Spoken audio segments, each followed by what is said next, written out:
big up, and welcome to the Liberal 12th Man Show. I'm the Liberal 12th Man, and we are joined by a full cast today, almost full cast. JK is not here, but we have almost a full cast today. We have Scouse Lee, we have Nolante, we have the Irishman, and we have myself, and we have you, hopefully, in the chat for a Fulham coming to Anfield preview. So we're going to be adding a little bit of finesse and a little bit of class into this episode. Of course, that's why we brought the finest reds I could come up with, and obviously, you being a red as well out there are part of that pre-roll call, I should say. So we've got a full matchup coming up today, or tomorrow, I should say. It's like a 3 o'clock, I believe, kickoff. It makes it a little bit of an early match kickoff for me over here in the States, but it's still something that I'm looking forward to. And I want to get the guys involved in some questions, get the guys involved in those in the chat as well, involved in getting some of our stuff done and completed as our expectations of what we expect this roster to create for our squad, or the squad that we're going to see on the pitch tomorrow. That's what we're going to talk about, the lineup predictions, get the score predictions as well. Last week we did I took a tabulation of our score predictions and scorer predictions. Obviously none of us got it right last weekend or last game, I should say. So hopefully we'll do a little bit better this week. We still are gonna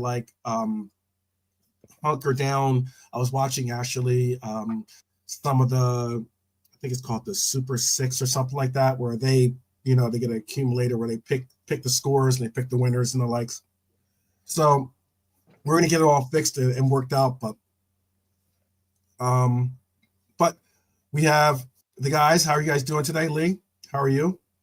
Good, mate. Looking forward to the game tomorrow. Looking forward to this run of fixtures, actually. There's a lot of league games now, isn't there? Obviously, we got the Southampton game, but there's a lot of league games now, isn't there? Little break in the Champions League, isn't there? So we get down to the serious business of trying to enlarge this gap, or at least keep it what it is. Absolutely. And Irishman, how are you doing today? Yeah, very well. Okay. And Nolante, how are you? Yeah, it's been a bit of a long day. I just had a bit of a cheat meal, had a bit of McDonald's, and done some exercises. So, yeah, trying to work my way through it. Okay. And I hope that you guys are good out there, guys and ladies, obviously. Big up to Redbird. So, okay, no worries. If you don't get to participate in the chat, as always, you can always just chill and and listen along. And if you do get an opportunity to participate, big up to you. And if you don't, again, you can always just leave your comments, or if there's something you want to say or something you want to make sure was included, then be sure to leave it in the comments. We always do see the comments, and we try our best to answer each and every comment that we can. Okay, so let's begin by some of the updates that we have for this upcoming fixture. So we will be going into this fixture with pretty much a full squad. Now, albeit we won't have some players that are involved that have been still on the mend, if you want to call it that. But for the most part, we have a pretty full squad ready for this upcoming matchup. And when you do look at Fulham, who particularly on the Fulham squad do you think we have to basically keep an eye on? Who is someone of a problem player that you are looking at the Fulham squad, at least, as being someone that we'll have to focus and take out of the game tomorrow? When you look at Fulham, they can score from a few positions on the field. They're not so much a team where they've got a recognised danger man, a de facto danger man. They can score goals from midfield.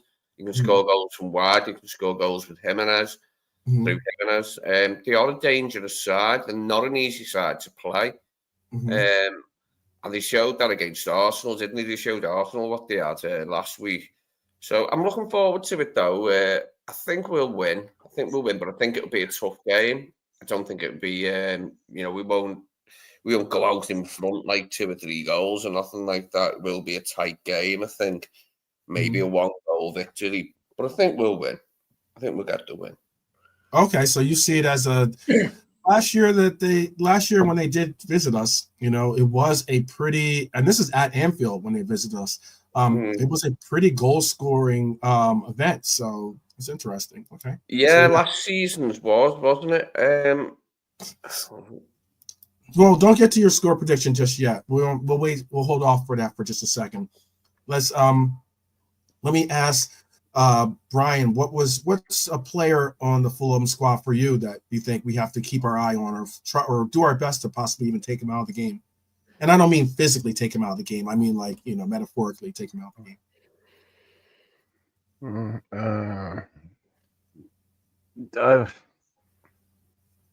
I'd say it will be.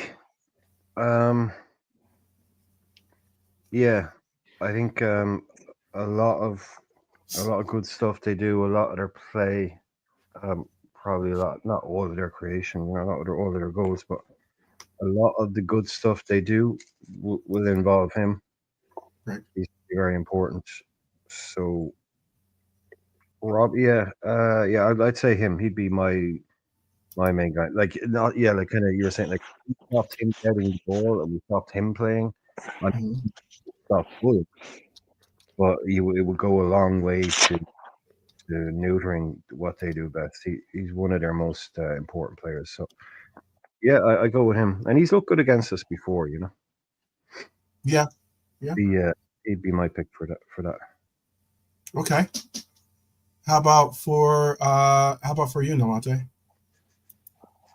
I'll say your fellow compatriots, Nagito. Okay. Yeah, same as Robertson. I would say Emil Jedi. Smith Rowe. Jedi. Yeah. Jedi. Okay. All right, the connects. Okay. Yeah, he did, ladies and gentlemen. Talk for these connects, man. You will reveal more at a later date of he's connected. I've seen the black book. Yeah. I'll say. I'll say Emil Smith Rowe for me. He's been very good signing for him. He's a good player. So he's dangerous.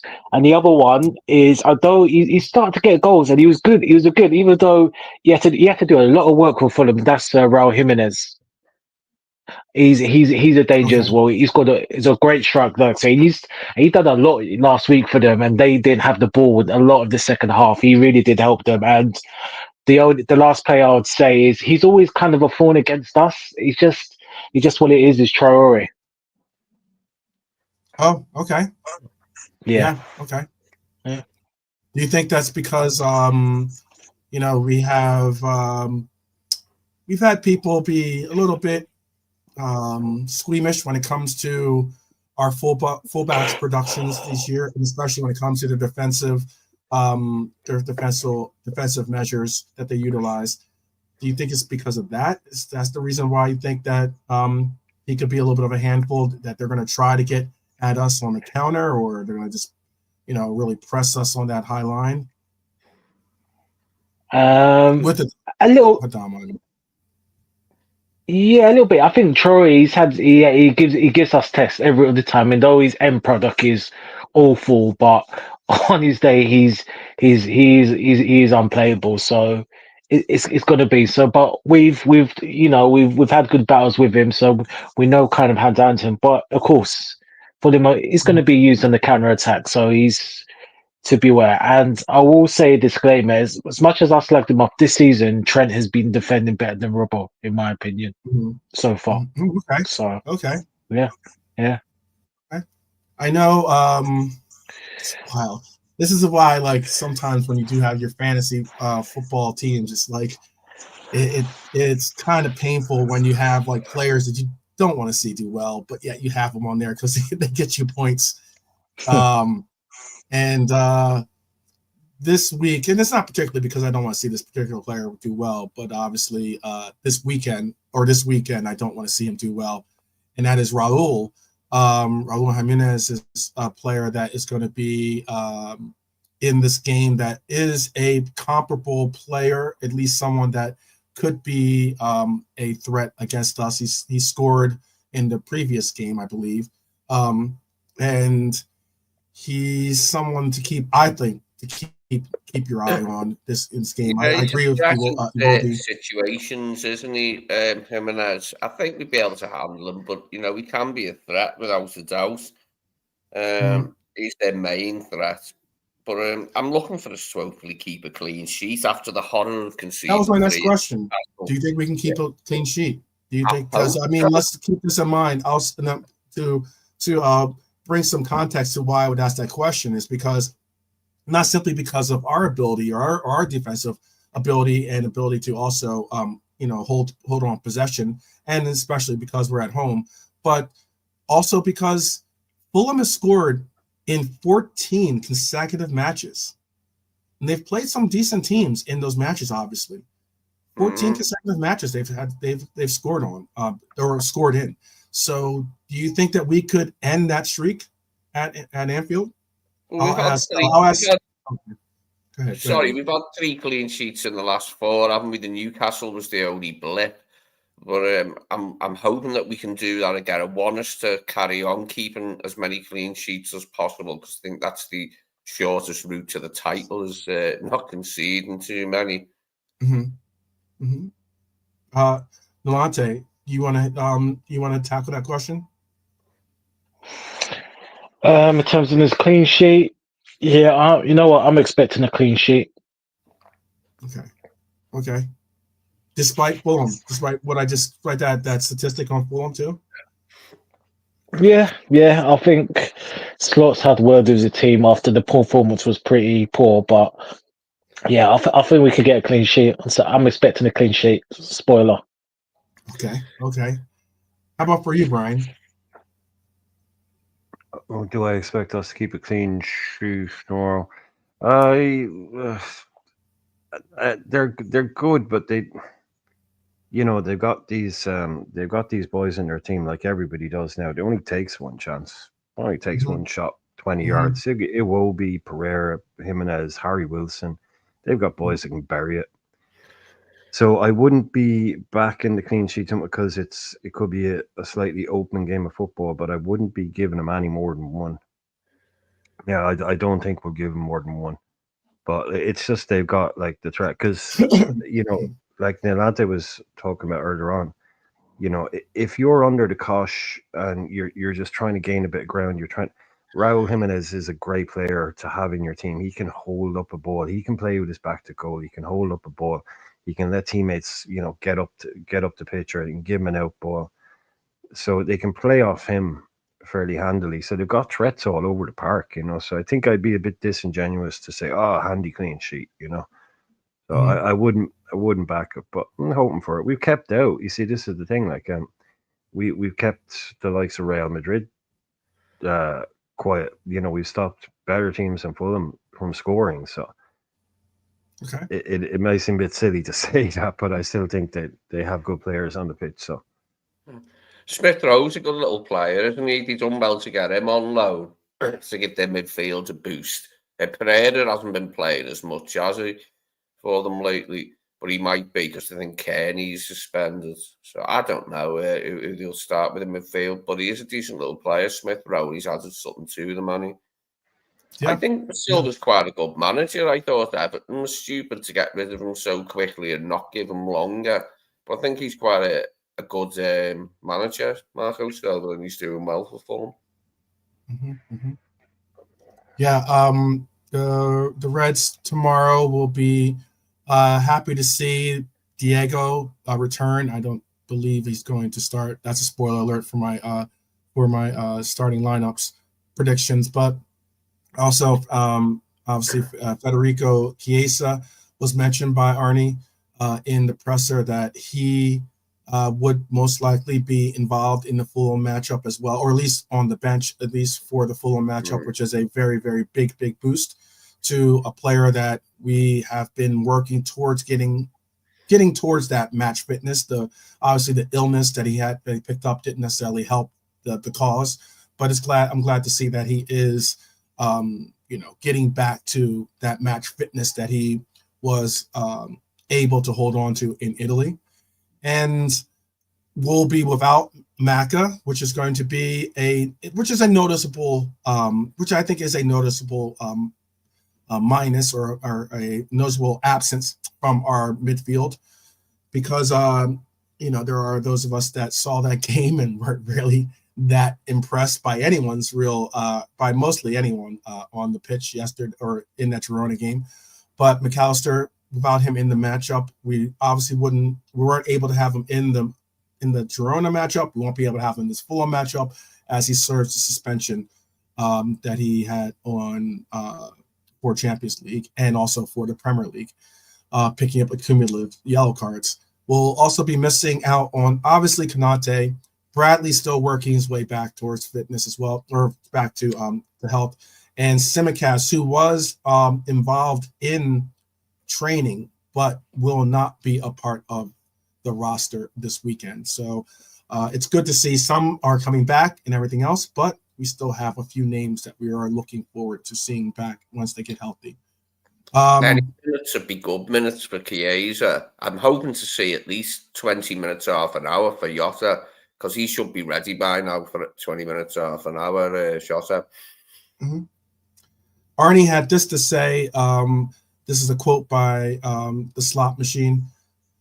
He said, "You can only take away points from top teams if you have a lot of quality yourself and you have a good game or a good game plan." And that's what they have. They work really hard as well when they don't have the ball, which is one of the reasons not to concede goals. And that is what they've done against Arsenal. I think they only conceded from a set piece against such an attacking threat such as Arsenal. That probably tells you how well they are organized and structured. They beat Brighton as well, which is a team that is so comfortable with the ball. Probably they're able to defend really strong. Not probably. They're able to defend really strong.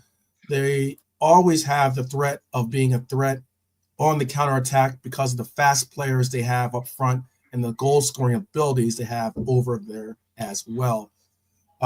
Marco Silva is a very, very talented I think he's a very talented coach. He also had a couple comments as well, or at least a comment about Liverpool. That he says we are the most consistent team in the league so far and are strong at any moment of the game. They make life difficult for any team they play. They're great in terms of collective quality, the impact of the manager, and individual quality. Everything together is why they are top of the league. So shout out to Marco Silva for recognizing game. So anyway, game recognizes game. Recognizes game. He knows his Heard. You heard, right? So there is a pretty cool stat that's going to be coming up this weekend for the only most or the Salah FC crowd out there.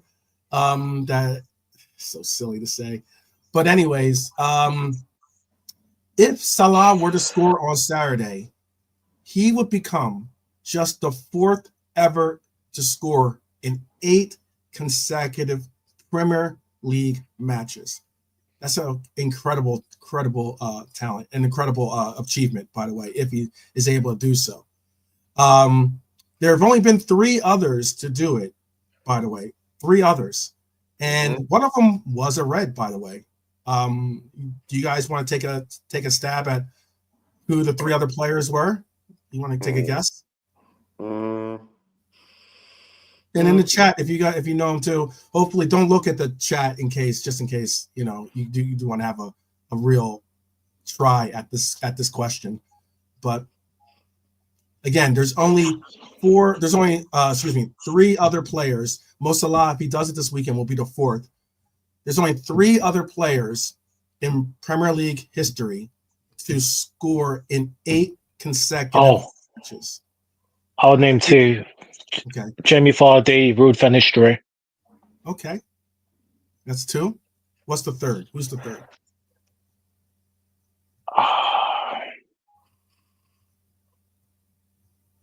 Alan Shearer. No, the third is a red. Was a red. Oh, he was. Hold on. Luis Suarez. But Suarez. It's all right. So it's not Suarez. It's kind of it might be a little misleading the question, but don't ask me. No. He used to be a red. He used to be a red. I'm not saying he did it as a red, but I'm saying he used to be he's a former. Would it be Sturridge? Yes, that's I thought so, Sturridge. Yeah. Okay, cool. Yeah. Bolton, I think. And Ruud actually did it twice. Actually, that's that's very, very, that's an incredible accomplishment. Not only do it once, but do it twice is pretty significant. So yeah. Shout out to Bonkers. He got that one. He got Suarez first, but I guess maybe the way that the question was, it kind of like it could be, you could take it one way or not. But that's you got to figure it out. You know it, or you don't. That's all. But that's an accomplishment. We're looking forward to hopefully that Salah could achieve just another. That'll be just another record that he gets to add his name to. Does it for fun. Yeah, I do actually want to mention some stuff about Mo comments, but I'll leave that to after anyway. I'll leave that to later. Yeah. Okay. No worries. I do have. I didn't complete. Let me see if let me make sure I completed my actual. Okay. Excuse me. Let me see if I make sure. I don't know if I completed my bench for us. Let me double check and make sure I did though. 1, 2, 3, 6, 7, 8. Yeah, there's one player missing on my bench, and 1, 2, 3, 4, 5, 6, 7, 8. Oops. Okay, I'm missing one player on my bench. Let me make sure I add him in there.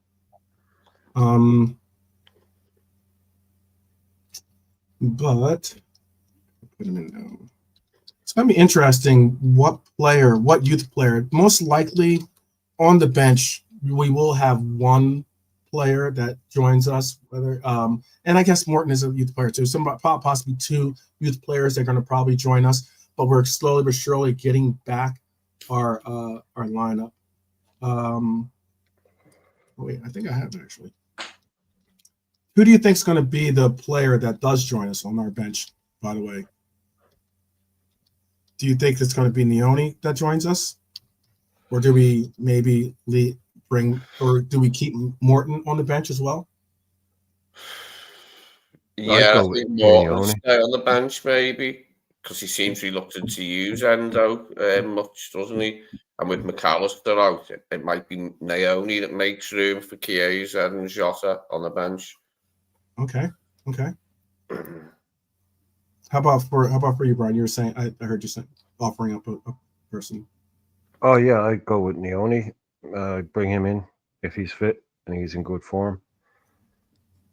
Okay. Maybe him or Morton, probably not either one. Neither of them is probably going to get any minutes anyway. So whoever didn't get on the bench the last time, bring whoever missed out the last time, give them a chance this time because it might be something happened. You might get too much. Midfield, was he against Girona? Yeah. He wasn't happy with the press. Wasn't happy with the midfield, and it'll be the same three, I think. Jones, Grav, and Soberslide, but he'll probably have had a word with Demoni about the performance, saying that we want better against Fulham, or we need better against Fulham to get a result. Mm-hmm. Go ahead, Brian. You want to finish your thought? No, it's fine. I can't remember. But I just, yeah, no, I was just saying, like, either whoever, if it is Ione or Morton, I mean, they'll probably only get 1 or 2 minutes at the end if they even get on. So whichever one it is, like do the whole like who had the best weekend or who had the best weekend training, so give them the reward of bringing them up to the bench or whoever it might be. But like I was saying, the chances of any of them getting more than what would you call it, like a just an appearance kind of, and we'd be like maybe 4-0 up or something. If we're lucky, then it's okay. Look, let's give only 10 minutes. We're 4-0 up. But other than that, other than that, we shouldn't look as to get anything going, rocking and rolling. Got you. All right, I'm gonna include this and get this ready for you. Then I'm gonna bring up these are, so I put together once again a team that I would like to include as a team I would like to see as the team that gets included. Whether this team is Arnie's team, I have another selection as to what I believe Arnie would like to bring out, because there are players I personally would like to see get a run out there. But big up, Rob.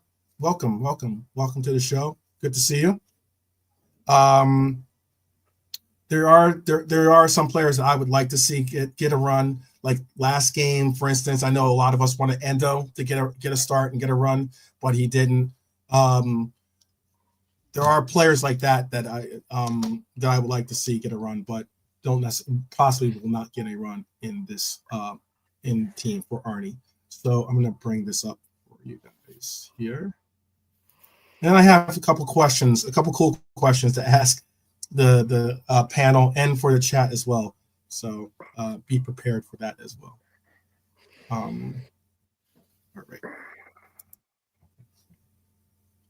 A little bit. So this is the team I think we will see. This is the team I think we will. Or this is the team. Excuse me. I think this is the team I want to see. Excuse me. This is the team I want to see. I know that you'll notice that it's a lineup that we most likely will not see. I get it. But I honestly wouldn't mind seeing. I know we'll probably end up seeing Elliott play in the Southampton game, or possibly even start in that Southampton game. But we have had a couple of games where he's been with the squad. It's a couple of games that he's been with the team, and without Maka, that's the primary reason why I'm saying that. Without Maka in this lineup, I personally wouldn't mind seeing him in that 10 role. Bring Dom back into that pivot with Grav, albeit it looks like it does the way that they're set up here. It doesn't necessarily look like a pivot, but it is them being in a pivot. I do have Lucho being on the bench for this match only because I would like to see him get a little bit of rest and kind of continue to get back into the scoring form that I'd like to see him in. I also think that also Lucho is able to possibly create a little bit of chaos and a little bit of instant offense more so than Cody. Not saying that Cody can't, but I'm just saying that I think that Lucho has a little bit more of an ability to do so. And you also, by bringing in Lucho in later on in the game, you would have the option of still taking out and we're just simply replacing Nunez and keeping Cody on that left side. I have the back four being the obvious projections, probably for most, being Robbo, Virgil, Gomez, being that we do not have Konate, and being Trent on the right. And now that we do have Ali back in as a potential starter, he is our starter. He is our number one keeper, so I have him in at the keeper spot. I have Diaz, Endo, Kwanzaa, Morton, Jones, Kelleher, Diego, Leone, and Chiesa on the bench. Now, this is what I would like to see. Now, what I believe we will see is something possibly like this. I know what I did. I have Diaz's name on there. I meant to take it off. Disregard. It says Diaz twice. That was a typo. My fault. That should say Nunez. But this is the lineup I think Slot will go with. This is my predicted lineup of what I think Slot might go with in it. That he'll keep Dom in the 10. He'll play Curtis in the Curtis and Grab in the pivot, and obviously the back five is the same back five as before. And then I have Lucho actually getting the nod to go in at the striker position. What do you guys think of this? What changes would you do, if any, to this lineup? Let's begin with Nalante. We'll go Nalante, Brian, and then we'll go to Lee for your input. So, I think the last lineup, the one that you would have done, I think I would have gone with that. The only change I would have is Kelleher on the instead of Alisson starting for me, and I would like to.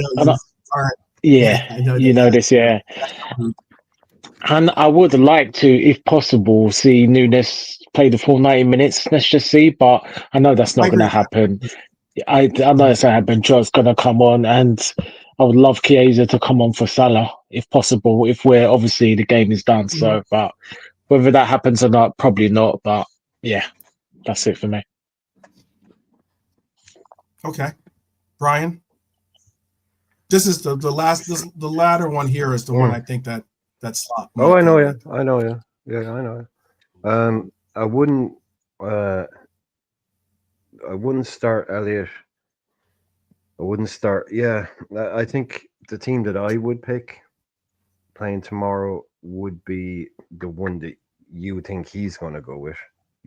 His predicted with Diaz up top, Jota and Chiesa and Nunes on the bench is all of a sudden gives us a lot of options and firepower. It gives you someone through the middle. It gives you someone off the right. It gives you someone off the left. If you need it to be, Jota or whatever. But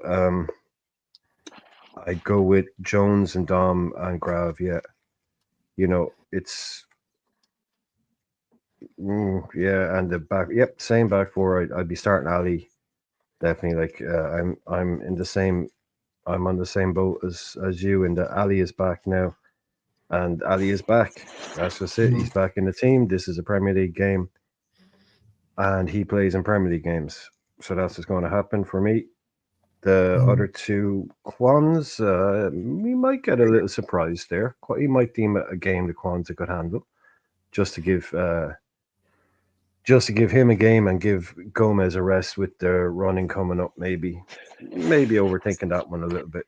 No, that's not a very Slot thing, actually. Slot won't do that. So yeah, I would go with exactly the same one that's on the screen there now. And I like those options off the bench then. Like the other day we were talking about the fact we only had basically one attacker on the bench. And now if we played that, we would have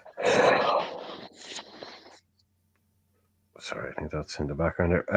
I think and now all of a sudden we have a Chiesa, Jota, Nunes on the bench. That's fantastic.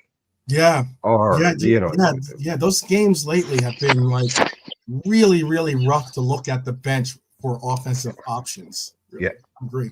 Yeah, that's really, really good. Good. Just two people coming back changes the whole profile. And that's not trying to say disparaging words against the quality that we had on the bench. It's more so just options. The type of player that we had, and it works the other way around as well. If Nunes was to start, then just say it wasn't Diaz, then that'd give you Diaz, Chiesa, and Jota on the bench. That's just as impressive. Yeah. How about for you, Lee? Does this lineup suit you? Or did you possibly even prefer? You can always give what you would like to see, if not give us what you predict to see Slot go with.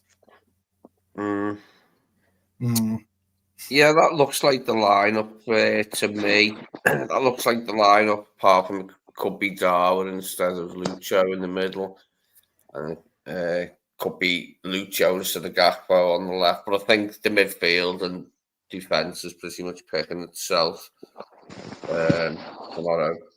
The only surprises for me would be up front. I think Joe and Virgil will start at centre back. We can't pick anyone else at full back. And I think Jones, Gravenberch, and Soboslai will be the midfield three. But yeah, there could be some changes in what's on the screen there. Could be Darwin instead of Cozy, or it could be. Well, yeah, that's probably about it, isn't it? Like, yeah, it could be Darwin instead of Cozy, or instead of Lucho. Actually, yeah. Okay. I don't know. I haven't really seen him play Darwin with Cody that often. Really, I don't think we've seen that too much. I mean, we've obviously seen a little bit of it, but like not particularly. Seems to be not necessarily the choice. I think he tends to go with Lucho on that side to create two dynamic, Who's their centre half? Because Anderson and Bassey are out, aren't they? So who'll be their centre half tomorrow? Say again? Who's their centre half tomorrow? Oh, their centre halves. So their centre halves most likely will be Issa Diop and Jorge Cansea. Yeah, you can see her. And then they'll go with obviously Jade on the left, and then they'll go with Tete on the right, and then I think they'll go with Smith Rowe on the left. They'll go with, I have it written down, Sander Berge on the right. Go with Pereira in the middle, and then go with a front line of Iwobi, Raul, and former Red, Harry Wilson, who actually scored. I think he scored on us the last time we played him, I believe. Yeah, he did. Yeah, the 4-3 day we won last season, he scored. Yeah. Mm-hmm. Yep. Former Reds love the opportunity to kind of strike back. Below the X. Yeah, exactly. They'll have Leno in goal, also the former Arsenal player. But with Wilson, he was a player that had promise. I just didn't. I'm glad to see that he's made himself a place with Fulham. It's good to see. I don't have any contempt against him for not being able to measure up to Reds quality. I guess the Red standard. Glad to hear it. Yeah, there you go. Some people out there do, though. Some people do. Big up Mark A. Big up Trap Joe. Big up the High Lord. Big up Chill Guy. Big up Bernie, one of our Red Jewels in the house. Always great to see you, by the way. Big up Philip. Big up Phil. Big yourself up, Philip. Game for Maka tomorrow. This Fulham game would have been a good game for McAllister. So I'm looking, for that to be solved in a way it wasn't against Girona. I hope he's had a good word with them, like, and sort of something out for tomorrow for the midfield. He's a noticeable absence. He's a very noticeable absence. Yeah, in the midfield. Either him or Ryan are like without either of them. We're not the same midfield. So I just hope this balance is right tomorrow, and that he's sorted out. Yeah, agreed. Because he didn't look happy, did he? in the presser after the Girona game. No. I'm sure it's going to be interesting to see what Liverpool's response to his disappointment is going to be. I think it's going to be very interesting. Shout out Dara, by the way, and shout out to Red for Life. Make sure I say hello to everyone. And Bonkers, big up. And I think I said Redbird as well. Shout out to all of the people joining us. We have a nice little crowd, nice little audience. The streets have arrived. You know how that is. You know what that does, Go ahead. Is Southampton League Cup or FA Cup? League Cup. FA Cup is the one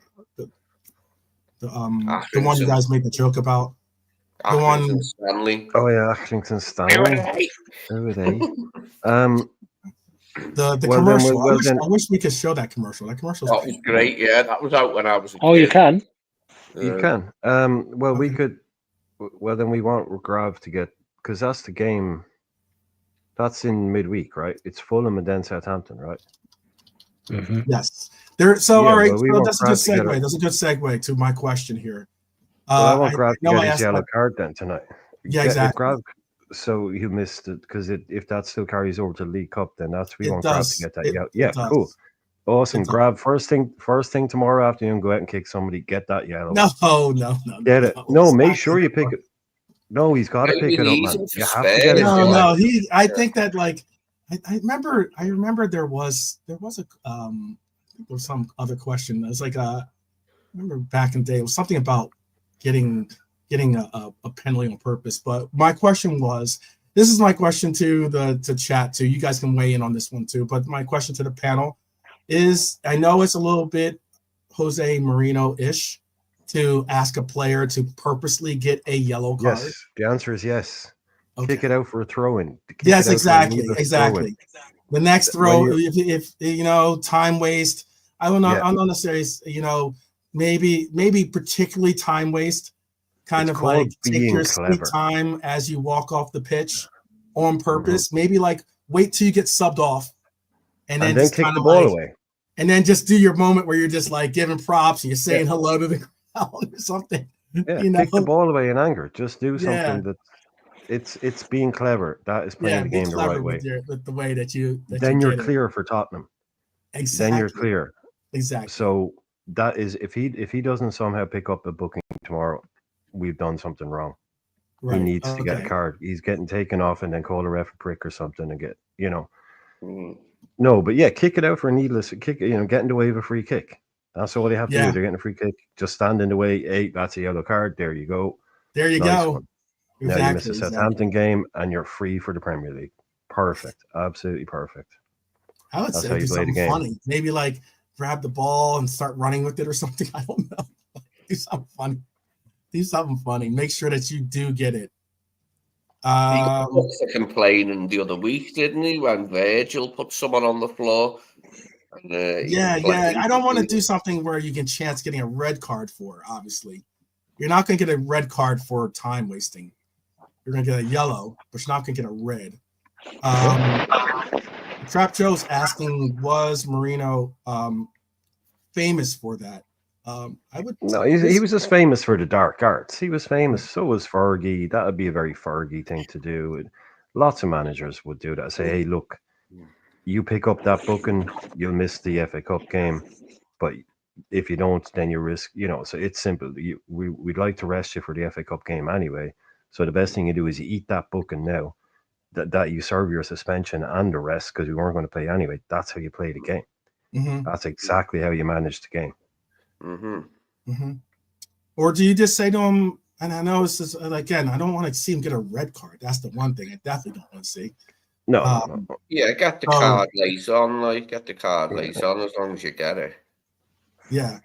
I was gonna say, or do you just maybe go to grab and say, hey, just don't worry about picking up a card. Just go out there and play aggressive and just, do your thing. But you do chance getting a red card if depending on. Well, he could get spun. He could get spun in the second minute and have to clip a guy and take him down. There's your yellow card anyway. You can't necessarily. It's basically you play the game on its merits, and if you know you're getting taken off in 5 and you haven't got that yellow, just go and do something a little bit silly. Kick the ball away, stand in front of a free kick. Make sure you pick it up, and then we'll take you off. But play the game on its merits up to that point. Yeah, you don't. Yeah, if you try and be too clever and go, "I'll get you yellow now." Well, what happens if 2 minutes later? Yeah, exactly. My point. You got to get it when you're about to get subbed out. You gotta be not like you can't map the game out that way, but if it is working your way, then just make sure if you're not already on one, get one before you get taken off. Right. Just do it that way. But yeah, if you try and be too clever about it, you may need to make a tactical foul later on to stop someone going through on goal at 0-0. Yeah. And you can't now because you've tried to be picking up your yellow card too early. So just be aware that was of my it. my question. Yeah. Yeah, I don't. Does anyone know if any? I'd have to double check, but I know Maka was obviously just got his. I know Gravenberg is close to getting one for himself. We haven't. I think the other player was. I think it was Ibu was the other player that was Yeah, very Ibu, yeah. Ibu was on a yellow, like in the league, wasn't he? Mm-hmm. I think Yeah, that's the sorry, on only other suspension in the player that league. we Yeah. had on that list of on the cusp of getting suspended. It would be that would be horrible for him to come back but hopefully I'd have to double check, but I believe the end of December is the cutoff for when it restarts. Mm-hmm. I don't know if anyone in the chat, maybe on the panel, knows when when When it gets they white. restart. Yeah, when they restart it's not like the yellow cards are a tabulation for the entire year. It's like up to a certain point, like halfway the halfway mark or something like that, I think, of Yeah, the season, and then they restart and you get a fresh so hopefully by the time Ibu comes back, like his won't matter. Mm-hmm. Yeah. Okay. And we want That was my question. So I guess everyone's okay with it. Doing a little bit of our own little guess,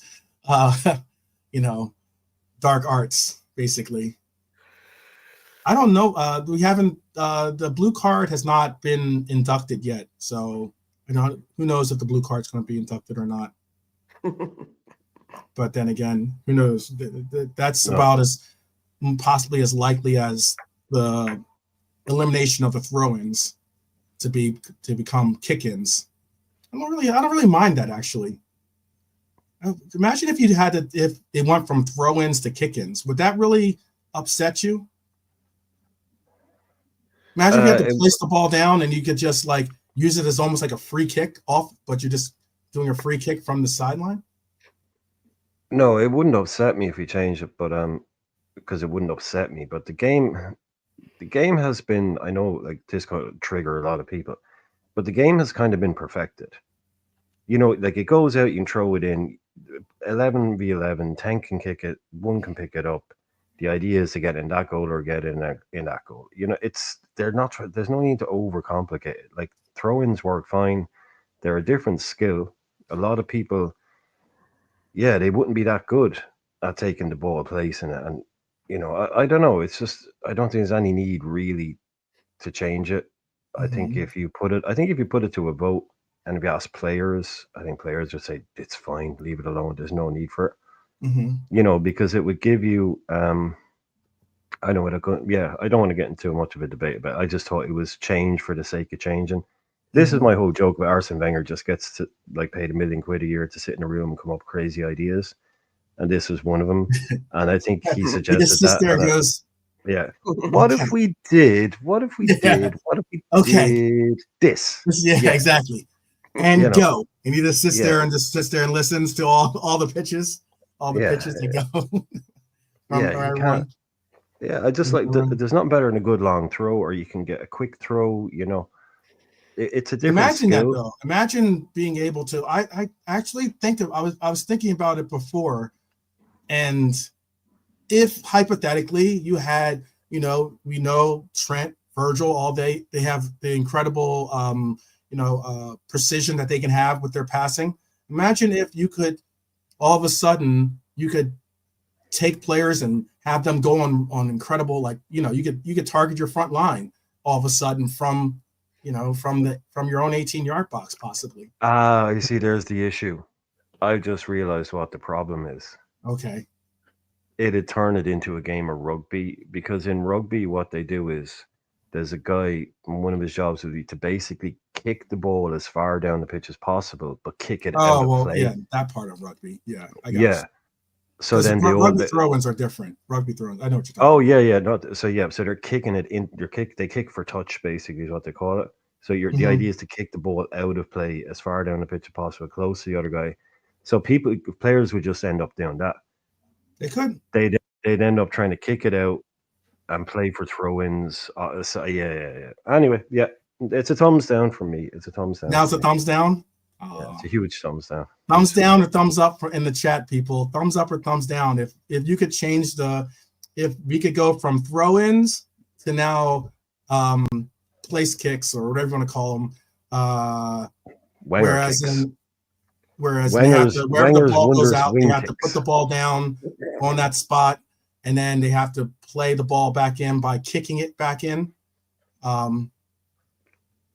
Would you go with that? Thumbs down from Red for Life. Okay, thumbs down.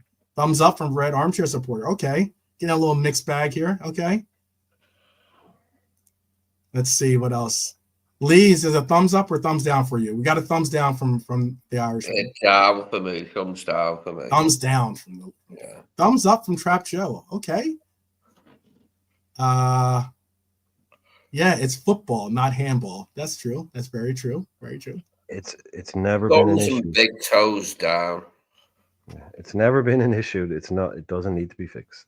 Basically, it's a lot of players would be a lot more accurate with throwing in a quick throw and all that routines. And what would, I mean, are you not thinking like what would happen to all these poor throwing coaches? You know, they've only just become a thing. You know, they weren't a thing a while ago. Now they're a thing. They've just invented a whole new career that they can do. And people want to take it away from them. Won't someone please think of the throwing coaches? Okay. Arsenal's guy is becoming a little bit of a celebrity now. Because there's I know. Everyone's saying there's Stoke FC now. Yeah, you know what's funny about that, Brian? Right. I'll ask you this one. And Delonte, thumbs up or thumbs down real quick. Thumbs up, thumbs down to the throw-ins. Now I have a question for you, Brian. Yep. I see you're not on mute, so that's what I was asking. Well, Delonte, when you're with us, you can give us your thumbs up or thumbs down. But Brian, hypothetically, very big hypothetically, okay, in a different, in the multiverse, in a different universe, okay. Arsenal Arteta is chosen as the manager of the year, okay. This hurt to say it. I kind of got heart pain by just saying it, but hypothetically that happens. Should he bring up his corner coach with him, or does he just allow for his corner coach to maybe just go up and receive the reward, the award? I mean, does he like? Yeah, I think it's. Is like that his plus one? Maybe is that his plus one? He doesn't bring his wife; he brings his corner coach, and like it's he like goes at up the and Oscars, and they have to point to the people and say, you know, I couldn't have done it without this guy. And come on, get up here, man, get up here. Come on, get up here, man. Yeah, what's his name? I bet he's got a fancy Scandinavian name or something like that, or German name. I bet he's got like real, yeah. Oh, but we got a lot of stick when Klopp brought in that guy for us. I know. Steve Nicol was not a fan of it at all. He was adamantly against it. Yeah, this guy, like I say, they've only just invented this whole new thing that people can do, and Arsene Wenger's trying to take it away from him because he's just old and bitter and sitting in a room in Zurich somewhere. Mm-hmm. Let me make sure I put that in there. Yeah, I don't know. I thought that's funny. Do you think he should? Do you think he should bring him up there? You think he should just get the award himself? Yeah, that would work. He maybe goes and says, "You know what? I'm not worthy of this award, really, because this man completes me." No, something. I don't know. He says something like that. Madness, absolute madness. It'd be madness. But there's only one way he's winning that award, and we're gonna do our best to make sure he doesn't. By the way. Well, apparently, according to Mark A, he has his own mural. The Arsenal set piece coach. Yeah, I mean, I would not.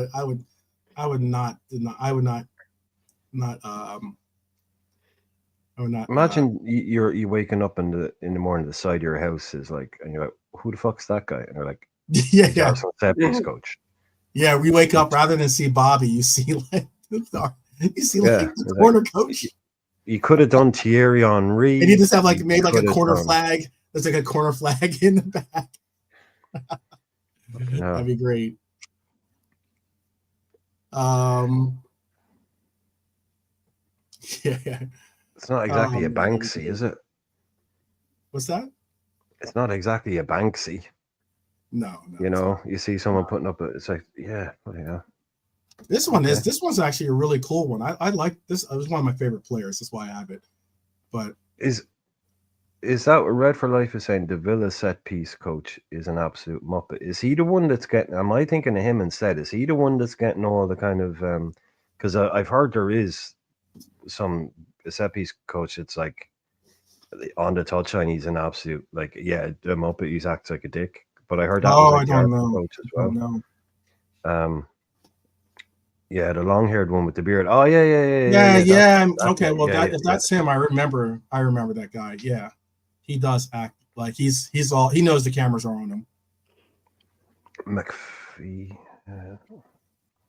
Yeah, the dude with the long hair is a Philly. Yeah. The fact that you even know his name is pretty. Like he's a corner coach. What would you be getting there? What would you get, like something that happens at $2 most grand a week? Yeah, something that happens at most, like on average, like 6-7 times in a game, if that. Very important. But what would you be getting? $2-3 grand a week, maybe. What would you say someone like that makes? A set piece coach at a club like that? Would you be on like 150 grand a year, maybe? Oof. That'd be $3 grand a week. $2 grand a week, maybe. Like Vizio, like I mean, I'm sure they're qualified in. Yeah, I'm like you have to get qualified in a load of shit before you don't just rock up and go, hey, I can. You need to be qualified in different things. So I'd imagine it's not the worst paying job in the world. No.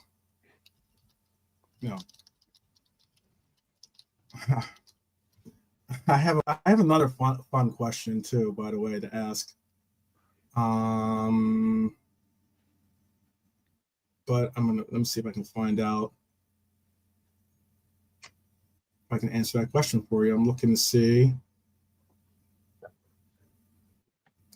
Because most of the times it's tough to get you can get what the manager makes, but to get what his staff makes is a little bit sometimes more difficult to get that number. Let's see. I'll give a look for it to see how much he makes. I have an actual question that is interesting. This is another hypothetical, people. This isn't this is a total hypothetical. This isn't me like trying to get the peacock feathers out and strutting with the peacock feathers or something like that, or being braggadocious or anything like that, right, on the lines. But this is the question. Okay, so we could, if we continue this form, and hypothetically we're going to continue this form, we could actually get a pretty decent standing. I think right now the Opta computer has it that if you were to get 90 points, you most likely would be able to win the league. I don't know what you think is the number that you have targeted in your own calculator as to what it'll take to win the league this year. But I believe that if you were to get at least 90 points, 90 on the dot, I believe you would assure yourself, because everyone else that is currently second and below can't achieve 90 points, I think it is, even if they were to win every game, and that's very unlikely. So hypothetically, we get on a run, we get it. We get something similar to what happened when we won the Prem last time, right? Now, the last time we won the Prem, we got the honor guard at Manchester City. Now, what's unique about this year is that if we went on a run similar to that year, we could get the honor guard at the Guard of Emirates. honor. guard honor. Let's say guard of honor. Excuse me. Yeah, guard of honor. Guard of honor. Yeah. Guard of honor at the Emirates.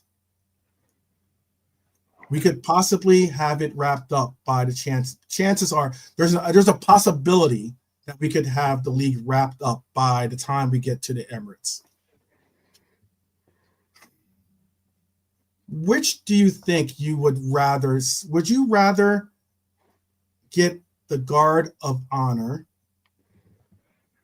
at the Emirates or at the Etihad?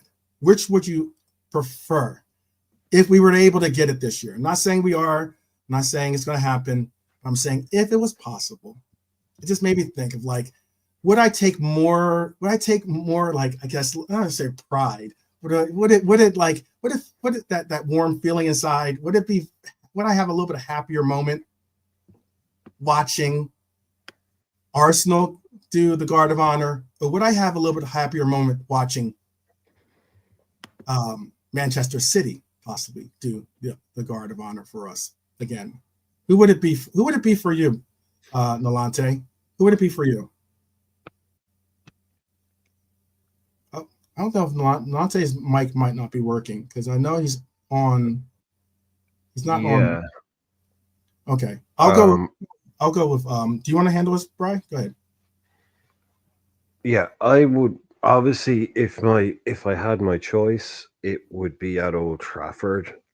Okay. That's that's where I don't think that we play them late enough in the season. I know, yeah. Unfortunately, I know. With that one, couldn't give a shit about sticking it to either of those clubs. To be honest, because Arsenal's the third. Arsenal's the third to last game. Arsenal aren't a rival to me. Arsenal are not, as much as they might like to think they are, as much as their fans like to think they're. Arsenal just are not a rival to me. So it really doesn't. Kevin is saying we already played the Emirates. Yeah, that's right. That's right. We did. But go ahead. If it were to happen. Oh, Etihad's Emirates is Arsenal. Etihad, yeah. That's right. Because we did play them. We played them home. We already played them, so we do play them. Yeah. To be honest, even City again, like I said, Arsenal for me not a real rival, so I don't care about rubbing anything in their nose because it's just like well played, lads. Mm-hmm. But with Man City, also again, I think they're just we all know they're what they are. They're fake. So again, but to do it with like because you can add. So how about this? You could put Chelsea. I said Arsenal, and actually I should have said Chelsea. Is that doable? Is that viable? Chelsea is the fourth last game in the season. Oh yeah. I go for that. Yeah. I'd like to go down to London. Yeah, that'll be funny. Boss. Yeah, go down to London and remind who's fucking boss. That'd be again. That wouldn't really count for Arsenal to do it at City, right. F those guys. But yeah, Chelsea would be a good place to do it. That would be,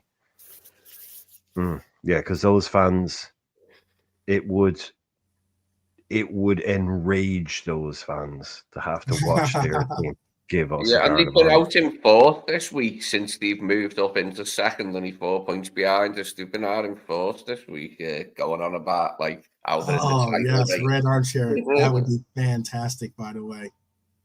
And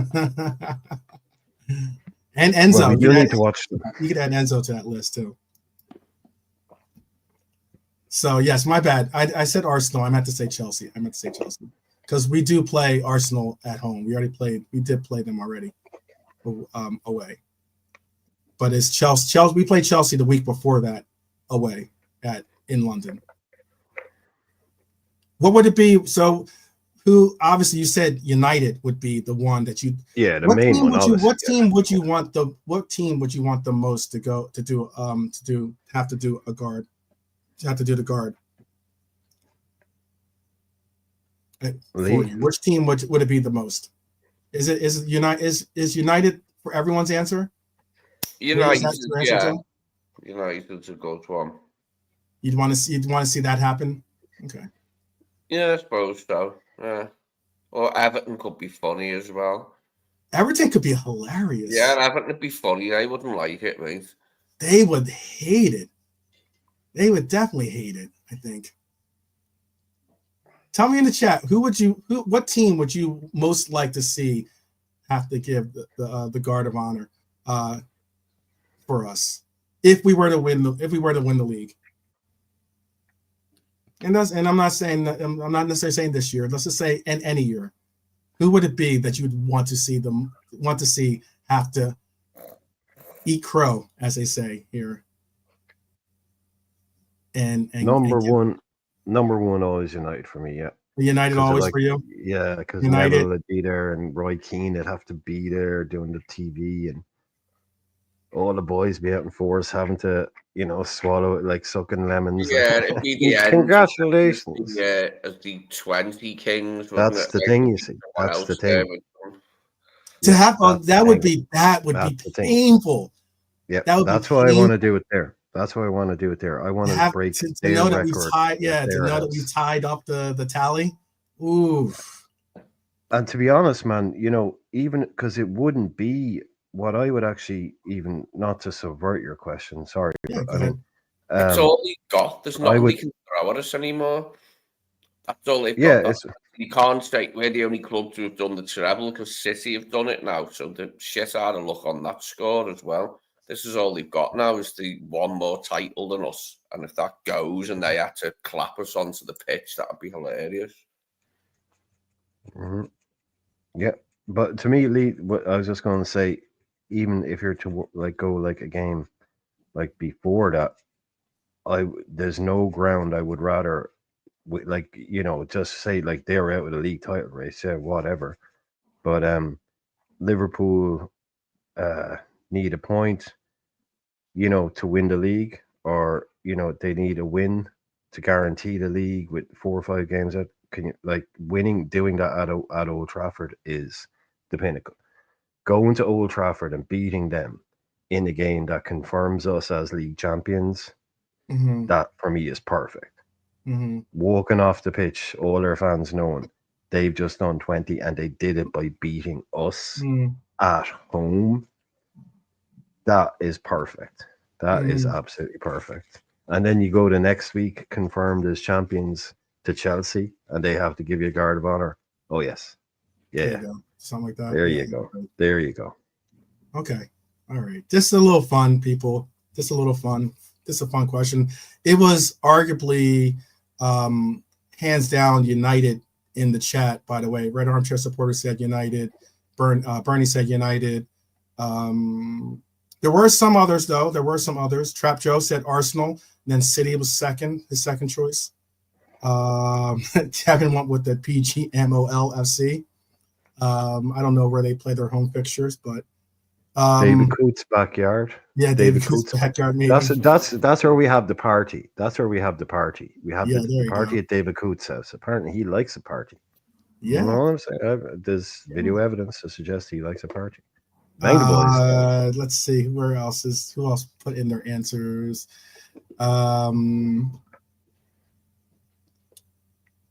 Let's see. Anyone else put anyone? And just making sure I got everyone's. Just make sure I got everyone's answer. I think I got everyone's answer in there. That at least answered. Robert said City. Robert McGuire said City. Yeah, I got you guys. I got you. I think what's crazy is that I definitely would love to see it be done at Old Toilet, but I can't this year. If anything, it's not going to happen obviously because it's not possible. But it would have been nice to if it was a reverse fixture like that for Arsenal to have to do it. Considering this was supposed to be Arsenal's year to do it, and considering that City has been faltering so poorly and so badly, that this could have been or can be Arsenal's year. Just to see, oh wow, the fact that they have them realize that Slot did it in 1 year and Arteta's still on, year 6 or whatever it is of the process. Oh, fantastic. There's not many other fan bases out there that are more deserving of that, but it was a fun question. Definitely a fun question. I hope that you enjoyed it.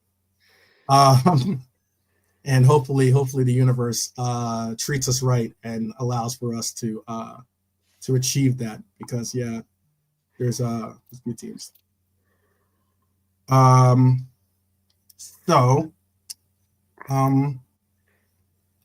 I will say, let's see. There has been another thing that was in the there was something else that's not necessarily related to this game, but it is something that I wanted to bring up, because it is something that this rivalry a UK thing was what rivalry a UK thing. I don't know which one. I don't know which rivalry Trap Joe is speaking on. But there is a report out there that Sane and Davies are two realistic targets for Liverpool. Now, how realistic, that's neither here nor there, but they are two realistic targets for Liverpool, considering that Davies is approaching leaving possibly on a free. And Real Madrid has put out there that they are not interested at all in getting into a actual bidding war for Davies, despite the fact that he is talented. They're not interested in getting into a bidding war. I know that is the same for Liverpool as well, but they're not interested. So they've already apparently said that they will not be pursuing Davies. So now Davies is now reconsidering his future, possibly with Bayern Munich, if not possibly with going elsewhere. And Sane has put out there that he would be very, very interested in making a transition to Liverpool to possibly be the eventual successor to obviously Mo Salah. Do any of those names really interest you enough to say that you would want to see that possibility happen? Or is it more so, are you under the terms of, hey, Chiesa is finally healthy, let's give him a real viable opportunity to really make a contribution, if not an eventual shout to be the successor? And as far as Davies, do you really make an effort to possibly bring in a player that some would try to probably have as an not only successor, but possibly have an immediate starter? What are your thoughts, Lee? Are you interested in the in Sane and Davies as being targets for us? No, not really, no. Okay, shot that down real quick. Maybe Sane in the period when he was first at City, but not this Sane. How old is he now, Not this Sane. Oh, 31. He'll be How old is he? 29 in No. January. Yeah, He'll be he's 29 in not, January. He's not 31. He's 29. Or 28. He'll be 29. Yeah, Not 29 at in this January. age now with Sane. How old's Davies now? He's only, I believe, 23, I want to say. I'll double check for you. Yeah, I'd possibly be interested in him if we could get him on a reasonable enough. He's 24. Davies is 20. Davies just turned 24 in November. November 2nd, he just turned 24. Yeah, possibly in Alfonso, but not in Leroy, no.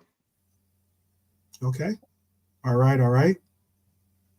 Brian, I'm gonna bring up some of these answers in the chat too. Go ahead, Brian.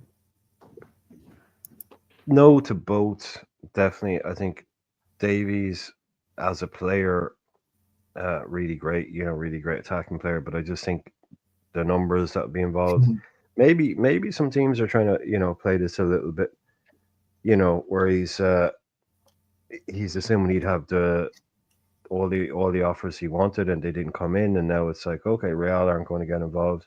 So a bit of brinksmanship going on here. We're definitely not a bidding war club, especially not when it comes to, a left back as good as he might be. I don't think we're going to be going full tilt on that. So I think him for me, Interesting. it just doesn't suit me as a player, as a profile for the club.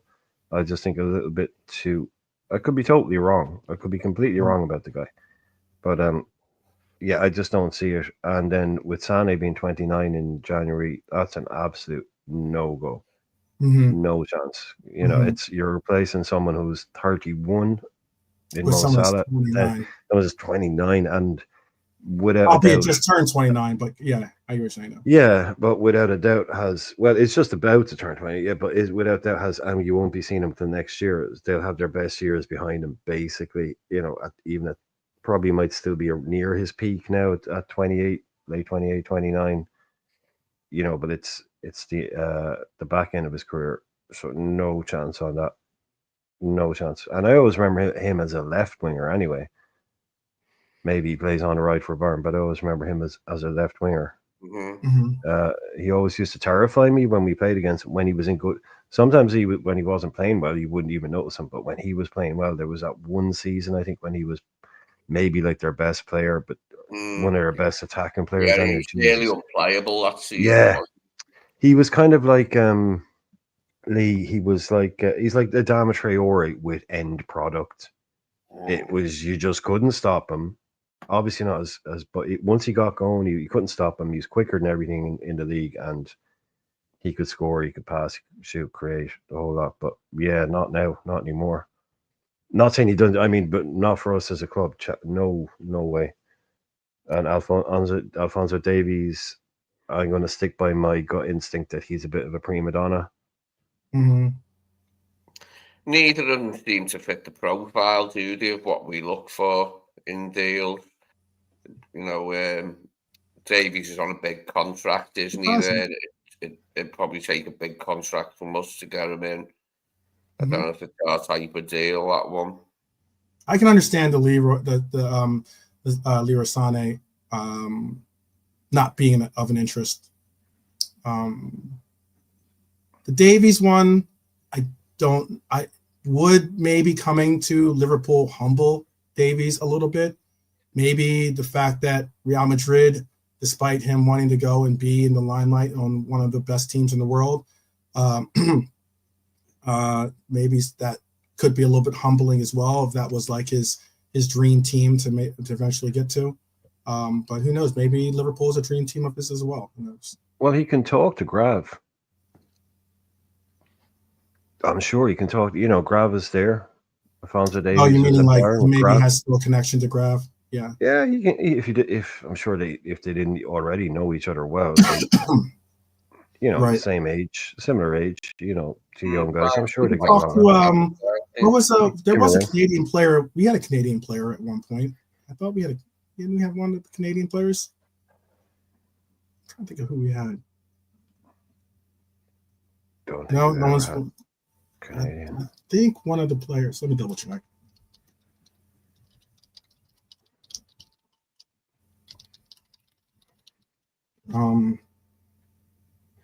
Yeah, Liam Millar. Didn't he play with Liverpool? No? I'll double check on that then. I'm pretty sure. I remember the Bayesian Reds talking about him one time too.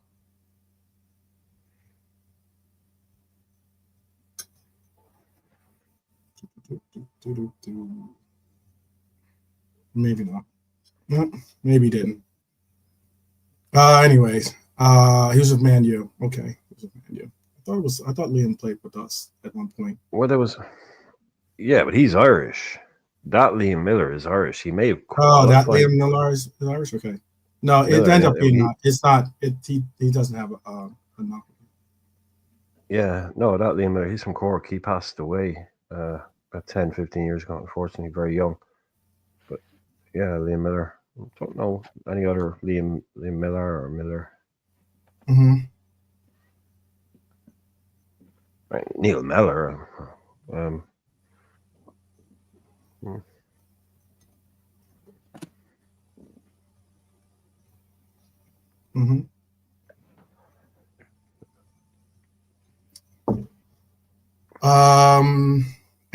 anyways, that was some of the updates that I had. We'll get into score predictions now as we come up on the coming close to the 90th minute of this episode. Let's get that in now so we can surely see who is who's gotten close to being the Nostradamus amongst us. So this weekend against Fulham, what is your score and what is your score prediction, Lee? I'll go 2-0. 2-0. Okay. Who do you have scoring, by the way?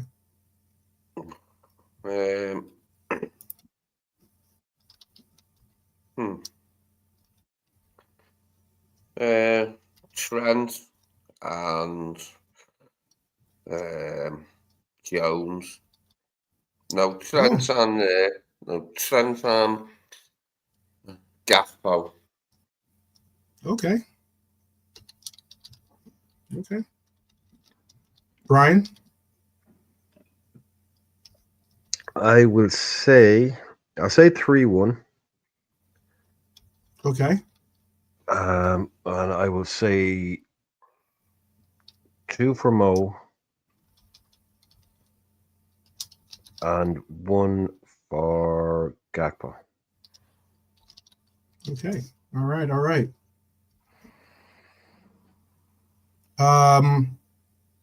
How about for you guys out there in the chat? Tell us what you want to see or what you predict to see as in score and scorer predictions. I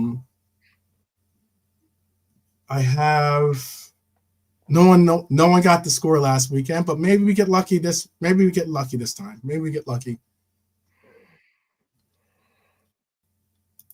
Let's see. All right, make sure I get everyone's score in here. So Kevin has it being a nice 3-0. All right, with Mo, Verge, and Cody scoring. All right, got you in there. Red Armchair Supporter has it being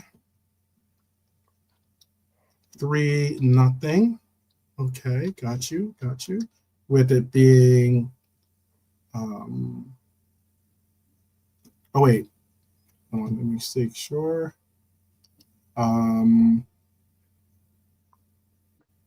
My fault. I think I have your score, his scores in there. Red Armchair Supporter has it being Mo, Verge, and Cody. Make sure I get them all in there. And Bernie has it Mo, Diego, and Nunez for her. Okay, Bernie, got you in. I'll put that down for you. So another 3-0. 3-0 seems to be a little bit of the consensus score out there. So she has again Mo, Jota, and Nunez. Now I could probably see a Diego goal coming, just to bring a little bit of and the D9 is a good shout too.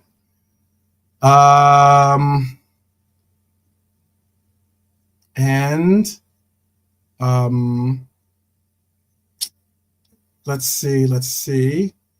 Robert has it. I think I have Robert's score in there. Make sure. But no, I don't. Robert has a 3-0 too, I believe, right? They're all rolling in quickly. Diaz, Mo for the record, okay. And Diaz and Nunez, okay. Got you in as well. Let's see who else do we have on that wants to take a ride on the, I guess what we're gonna call is like this,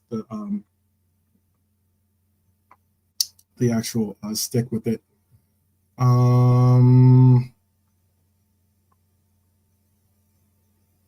Red Armchair, I got. Robert, I got. Bernie, I've got in here as well. Kevin, I have in here. I don't know if did Kevin give us the scorer who has the score actually scoring for him? He said, "Nice 3-0, no drama, like last year, please." I don't think Kevin. Kevin, give us who your score prediction, who you predict to score as well, if you can. Joe put in. You got Joe's. No. Oh, okay. Trap Joe, I got you. Trap Joe, I see it now. Double check, see where I have Trap Joe on here. Joe has it 4-1. He has, okay, hat trick for Nunez. Okay. If you get that, brother, then you are definitely Nostradamus. And and a hat trick of assist for Mo, and then another goal for Mo. Okay, got you down. Anyone else want to add to the predictions? Anyone else want to add to the predictions? Hopefully we can get some. Last week, again, there was the only thing I think anyone got right last week was some picked Mo. I didn't actually, but some of us picked Mo. I don't believe I picked Mo last weekend or last game against Girona. But other than okay, I see Kevin's predictions. He's got Cujo, Mo, and D9 scoring first 3-0. We are split for choice. We have so many players capable of scoring. That we do. I'll put a little bit more flesh on the bones of my prediction and say that Trent's goal will be a free kick from the edge of the box rather than a goal from open play. Oh, wow. That is a Nostradamus. Yeah, that's how we'll be scoring this week. It's a free kick from Trent on the edge of their box. And then Gakpo finishes them off later in the game. Yeah. Well, they are missing their two main centre halves, so yeah. You know, we should have some opportunities. You know, I mean, we say that, and sometimes these guys come in, they play really well or whatever. But Anderson, I think, is a great player. Surprised he went from Palace to Fulham, but he's a little bit on the older side. So if he was 24, maybe he might have been someone. I think he's a great footballer, a really good centre half. Missing him, I don't know a lot about Bassi. Well, apparently, been good for them since he come in. Yeah. Bassi's been good, so missing him's a big one as well. So who's this other fellow who's going to partner Diop? I didn't recognise the name when you said him. It sounded like another player that I thought of. Macrana or something. What's it called? Canseo or something. You said, wasn't it? Canseo, that was it. Don't know. Something like that.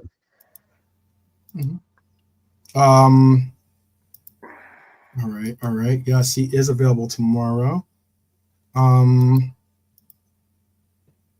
Let's see. Anyone else want to get your scores in?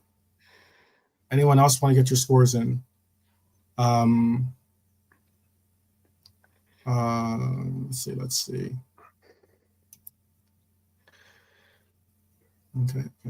Nalante, do you have a score for your prediction? Score and scorer for prediction, by the way? 2-0. Joey G and Grav. Joey and Grav. You're gonna get it right one of these times. Hopefully. Sticking to it, mate. Yeah. You nearly got it right against Girona. It's gonna happen, mate. Yeah. It's gonna happen. It has to. Now that he's playing center half, there's a better likelihood that it could happen.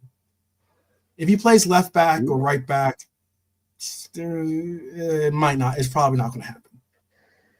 But if he's playing center half, then yeah, there is an opportunity for it to maybe happen on like a set piece or something. Look at the Girona game. It was him, Nalante. It wasn't the first shot. He was Base had a free header from corner. Bang, what was 10 minutes into the game? Yeah. I think it was the first big chance in the game. It was Joey G from a corner. He evaded everybody, and it's just like it was him versus the keeper, and he just early doors in the game, it was his first chance. But he got a great contact on it. He didn't skew it. He got a really good contact on it. So if he got another one of them in the game, he'd be ready for it. It's not far off, like you say, like playing left back, right back, playing defensively as a full back or in, sitting in, highly unlikely to get a chance. But as one of our attacking center, like 2 attacking center halves from a corner, his chances are going right up. Mm-hmm. Certainly. Okay, just making sure. So I have it Nalante 2-0, Joey and Grav, and I have it Brian with 3-1, being Salah 2 goals and Cody with a goal. Bernie 3-0, Mo, Diego, and D9. Lee 2-0, Cody, Trent with a I'll put that in asterisks actually, or put that in parentheses. I'll give you definitely extra points if you get the set piece shout. And let's see, I have Red Armchair Supporter at 3-0, Mo, BVD, and Cody. I have Robert with 3-0, Mo, Diaz, and Diaz with 2. I think Robert had. Let me double check. Is anybody out there brave enough to call? Like, if you know what, if you put your people in, if you're saying that basically, is there anybody out there brave enough to call a goal off the bench, a substitute goal? Well, anybody out there think that if one of our subs was going to score, which is the most likely? I think there could be some shouts if Cody doesn't start, or if Curtis doesn't start, or Cody doesn't start. Obviously, let's see who else. And I think there was nobody a shout. For Chiesa goal. Nobody for like. I don't think Diego's going to. I don't think Diego's going to start. So Bernie has a shout for Diego getting a goal off the bench. A late Chiesa goal? No. Anybody fancy that? I think anyone has a Chiesa goal being in the works. Well, be nice to see. I just fancy an open game. I see an open game tomorrow. There's not. I think they're going to definitely be open. You're right about that. Team that likes to play football, like we spoke about last night, they're not. Nobody's going to be laughing at them if they lose at Anfield. They're not supposed to win here. Their season doesn't hinge on it. So they come here, they play football, and they give us chances, and they try and impress, because it's a lot of those players out there, I think, would be like, go and do your stuff on TV. Well, not on TV, unfortunately, but at Anfield and get yourself noticed. I think that's the right way to do it. And I can imagine us bringing on, like we were talking about our bench earlier on, how powerful it is now. I don't know if Nalante, you were here when I was saying, like, it's really, all of a sudden we've gone from basically either having only Gakpo or Diaz on our bench as an attacker to, if it's just say, for example, Nunez doesn't start tomorrow, we would have a bench that had Jota, Nunez, and Chiesa on it. That's some serious changes in firepower to be able to bring. Well, to be able to bring on. That's a lot of attacking ability from nowhere. It shows you how quick it can go from nothing to having that, doesn't it? It's like all of a sudden we're like, hey, we've got some options now. We've got some people, Harvey as well. So yeah. Harvey as well. Harvey as an option in the 10, as a sub in the 10. Like, it's a good thing, isn't it? Yeah. Like a tired Fulham, I'm just thinking a tired Fulham, they've come, they've given it the role, 70 minutes, Chiesa comes on with a lot of energy, desperate to impress, desperate to get back, Jota, desperate to get back on the pitch, out for a long time. I can imagine 2 guys coming on, and even Darwin, if desperate to come on and say, fucking get out of this funk and get me a goal or whatever it might be, and just come on and a tired Fulham 70 minutes, I can see us maybe getting a couple of late ones even, through our attacking changes, because I don't think they can counter our, like, I think their top, their boys are going to be on the pitch. They might have a Wilson in reserve that they can bring on or something like that, but we have much more game changers potentially on our bench. So I can actually see us getting maybe a couple of late goals, which I don't think is something we've done really, because maybe we've been bringing on players to kind of see out games. I might be wrong there. It's just something that occurred to me, but I just like all these options we potentially have now. I'm going to curse it and we'll wake up tomorrow and Jota will have, got a sore knee in case he'll be sick again or something. We'll be back to square one. Don't jinx that, bro. No, we had enough of that. Don't jinx it. Nope. Not I'm trying having any of that. I'm trying to put it out there, and like there's these things I don't know what they're called, but they have them like in Central Africa. They find them all the time in like the Central African Republic now, in the Congo, in this area, and they're basically these wooden sculptures of people. It's like their faces, and like they've got like all like nails and shit hammered into them, and like thorns and horns hammered into their faces. And when people found them first, like they thought that they were like, wow, they must have made these things about people that they hate, like a Mhm. voodoo doll kind of thing. But what they Yeah. found out afterwards was that basically they were hunters, and what their family would do, their family would make a wooden effigy of them and hammer nails in and hammer all the bad things that might happen into the wooden version.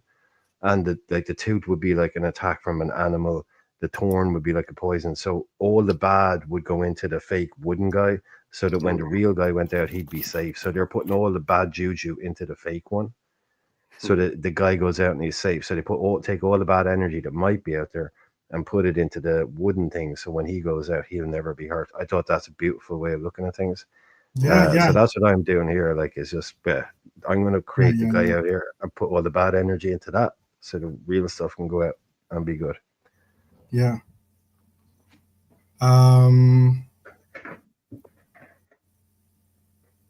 Let's see. Again, I have Abdul. I have you in for 3-1. If you want to get extra points. Okay, you did. That's good. Got you. When was the last time United won a league game against City? A derby? I know They won. I think they won. They won recently. in the FA Cup. 2021. Yeah, something like that. Yeah, I know. It was under Eric Ten Hag. I'll tell you that. Eric Ten Hag. Empires will fall. Empires will fall. Yeah. Oh, they have beat them under Ten Hag, haven't they? Yeah, it was recently enough. Winning a derby. It must be at Old Trafford. It's definitely Old Trafford, not at Etihad. I'll tell you in a second. Okay. Yeah. Every Sure, time was at Toilet Trafford. Like Toilet. Go for the league. They never bloody did they? Yeah. I think they beat that season when we lost VVD and Gomez and Matip, all of them, and had nobody. Yeah, they beat them in that season. Well, yeah, they beat them. Obviously, they beat them. That wasn't at Old Trafford though, but they did beat them at in the FA Cup, obviously. Oh yeah, the final. Yeah. Last season. Yeah, that's true. So he's recent from the league. They beat them in 2020. No, 2023. They beat them. Oh, that was at Old Trafford though. Yeah, so that's Ten Hag. Yeah. So that is Ten Hag. Yeah. They beat them in 2021 was when they beat them. Yeah. Toilet. March 7th, 2021. They beat them 2-0 at the Etihad. 2021, yeah. Yeah, 2021. They beat them. Oh god. So and in 2000, but the reason why that was notable is because in 2020, they also beat them at Old Trafford. They drew with them as well earlier that year, but they beat them in 2020 in the League Cup at Manchester City at the Etihad. 1-0 they won. Well, I'm all for Amazon getting a win here. And then 2019, they beat Manchester United, beat them as well. So they've beaten them quite a few times at the Etihad.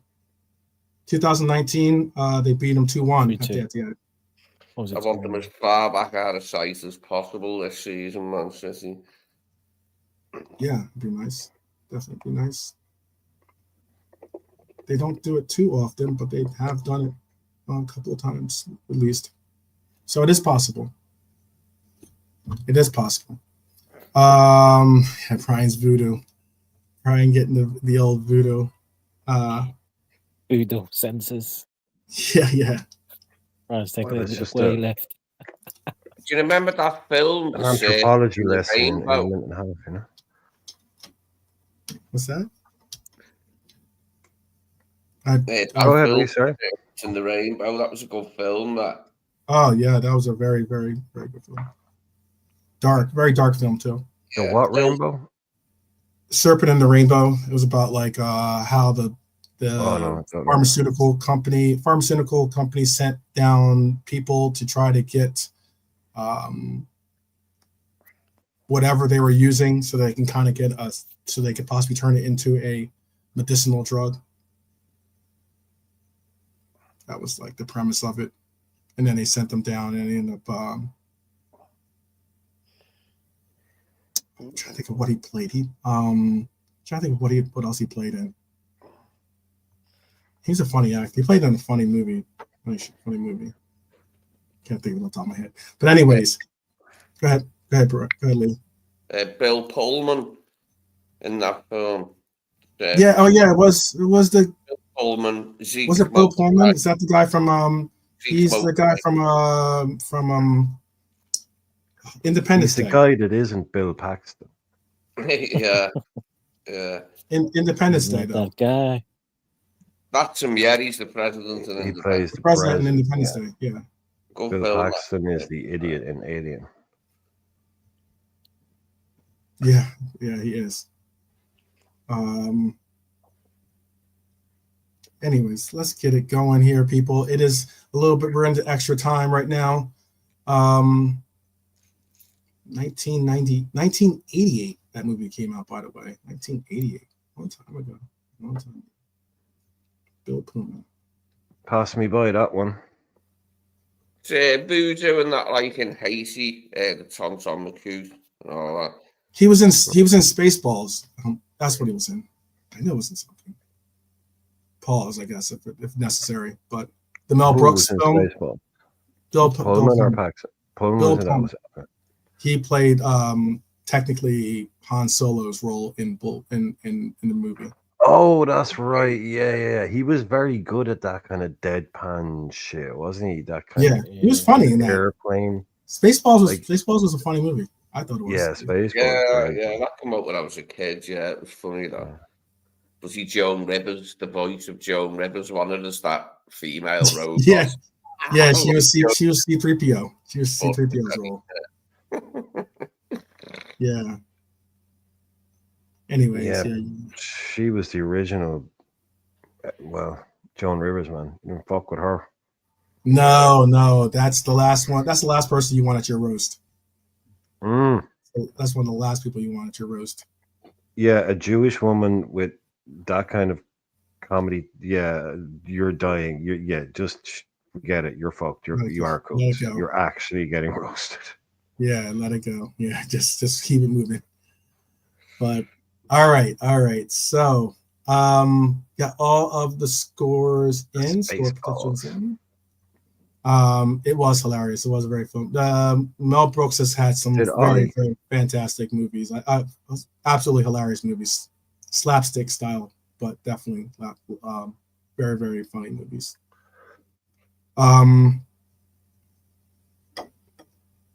But Ollie won one. Huh? Go ahead, bro. Did Ollie win one? Ollie won one. Okay. Yes, Ollie won one. Won a Mank Derby. Ollie won a Mank Derby. Yeah, teacher won one. All our defenders were injured and it mattered little whether they beat them or not that season, unfortunately. They just couldn't pull off the same thing for us, like when we were actually going for the title and missed it by 1 point. Swines. I think he won possibly. I'm sure. He might have won two, actually. No, I'm sure. Yeah, only got a couple, I think, maybe. Only got a couple, didn't he? Go ahead. What were you guys saying? Well, he was at the wheel. What you're saying about the points total could only be 90, couldn't it? Like, or significantly less, maybe. If our rivals keep on losing, could be having the title with an old school total of like, I don't know, 84 or something like. Yeah, I think so. Oh, you know what I'm thinking of? That was Mourinho that won it in. Mourinho won 1-2 against them. Yeah, he did. 2018, he won one at City for Manchester United. Our mates have been laughing That's at who they Mourinho. finished second. This war of words with Pep and like Mourinho saying, yeah, they should be relegated. It's blag their success. I've been eating that up. Yeah. 2019 was Ollie. 2019 was Yeah. Ali. Marino's over in Turkey just throwing barbs over and like sitting back enjoying the sunshine. He's just desperate to come back. That's all it is. Oh, he's just looking at Eddie Howe with laser eyes in the back of his head. He's He's just just going, begging. I was I going to say in almost other words, miss that him. would be I big almost balls miss Yeah. slap. being here Yeah. listening to him talk about Guardiola and Man City this week. don't. No, Lee. Right now is perfect, Mourinho. When he's not when he comes back, Yeah, you get sick of him pretty quick. yeah, you'd be sick of him quickly, but I'll yeah. be honest with you. Ali had Thanks, an excellent record against City, actually. Ali had a pretty decent record against them. Yeah, he done Yeah, all all right. He won. That was the thing about Ali. Ali would be on the verge of being Ali out, and then he'd win some big game. Yeah, when they beat PSG in the Champions League, that was a big one, wasn't Yeah. it? He's got some crucial wins. He's Ollie still a is PE teacher. Because I still call him the PE he teacher. had a draw I'm against referring them to. at home. He won in 2020. He won in 2020. He won and he knocked them out of the League Cup. 2020 he won against them and then drew against them at home. And then he was a pain in the arse as a player. Solskjaer, he was just always scoring. I remember listening to them when they were in their pomp in the 90s and we were shit. I think they won 9-0. I listened to them on the radio and he must have scored 5 that day. And I was just like, Yeah. But he was 1999 FA Cup third round, Old Trafford. Owen scored the first within a couple of minutes, and then who got the winner that blasted? Yeah. 2021, 2021, that 2021 matchup where they won 2-0 at the Etihad. Ali was the coach of that team too. They ended up losing 2-0 at Old Trafford. Yeah, Ollie's probably got the best record of the Man U managers recently against City, and he's got the best record, I'd say, from what I can remember. Yeah, there's a couple wins because then the next year, that's when Ten Hag took over, and that's when City won 4-1. They won 6-3. 2-1 was 2-1. United won at home though. Ten Hag struggled in the league derbies against City. Yeah, he got the most important one, the FA Cup final, which Yeah. See, it's derbies. Anything can happen. Doesn't matter, mate. That's the thing. Same with us with Everton, Goodison Park. That's the thing. So, I mean, usually I'll say City, but mate, United could, even though they're rubbish. I mean, they could actually. Do you reckon Everton have got a chance of taking anything off Arsenal? Is it Goodison? No chance. Goodison, isn't it? No, it's at Emirates. Oh, is that Emirates out? No, They've got no chance. They ain't got the firepower. They're going to sit back, defend, try and get a headed goal. But once Arsenal scored the first, this game over. It should be interesting. Manchester City in the league, or not in the league, excuse me, the last 10 matchups for City, they have 1 win in the last 10. Repeat that. 1 win in the last 10. 1 win, 2 draws, and the rest are all losses. Yeah. That is very, very unlike 7 losses, 2 draws, and 1 win in the last 10. Yep. That is something that's sackable. That would be something that's normally sackable. That would be normally something that's normally sackable. What's that? Klopp had a run like that. Super coaches, unless they do something major, unless they're saying they will never get sacked, even if they hold those runs. So Chelsea got Brentford, have they? Chelsea played Brentford, is it? Yeah. They're going to get slapped up. They're going to get slapped up by Brentford. You heard it here first. Okay. We can do. You want to do a quick rundown of what we think is going to happen the rest of the weekend? Because Arsenal does have to host Everton this weekend. Their game is also going to be played at the same time as our game, actually, at 3 o'clock, at the 3 o'clock slot. Seeing when you'd have to go back as far as 2023, not that far back, actually. So 4 matches ago, Everton played them at home, at least, and got a 1-0 result against them. in that 2023 matchup. But other than that, they've had a 4-0 at Emirates, then a 1-0 at Everton, and then a 2-1 at the Emirates in 2024. Let's see. When was the last time Everton beat them at the Emirates? That's a good question. Everton never had a good record away to Arsenal that I can remember.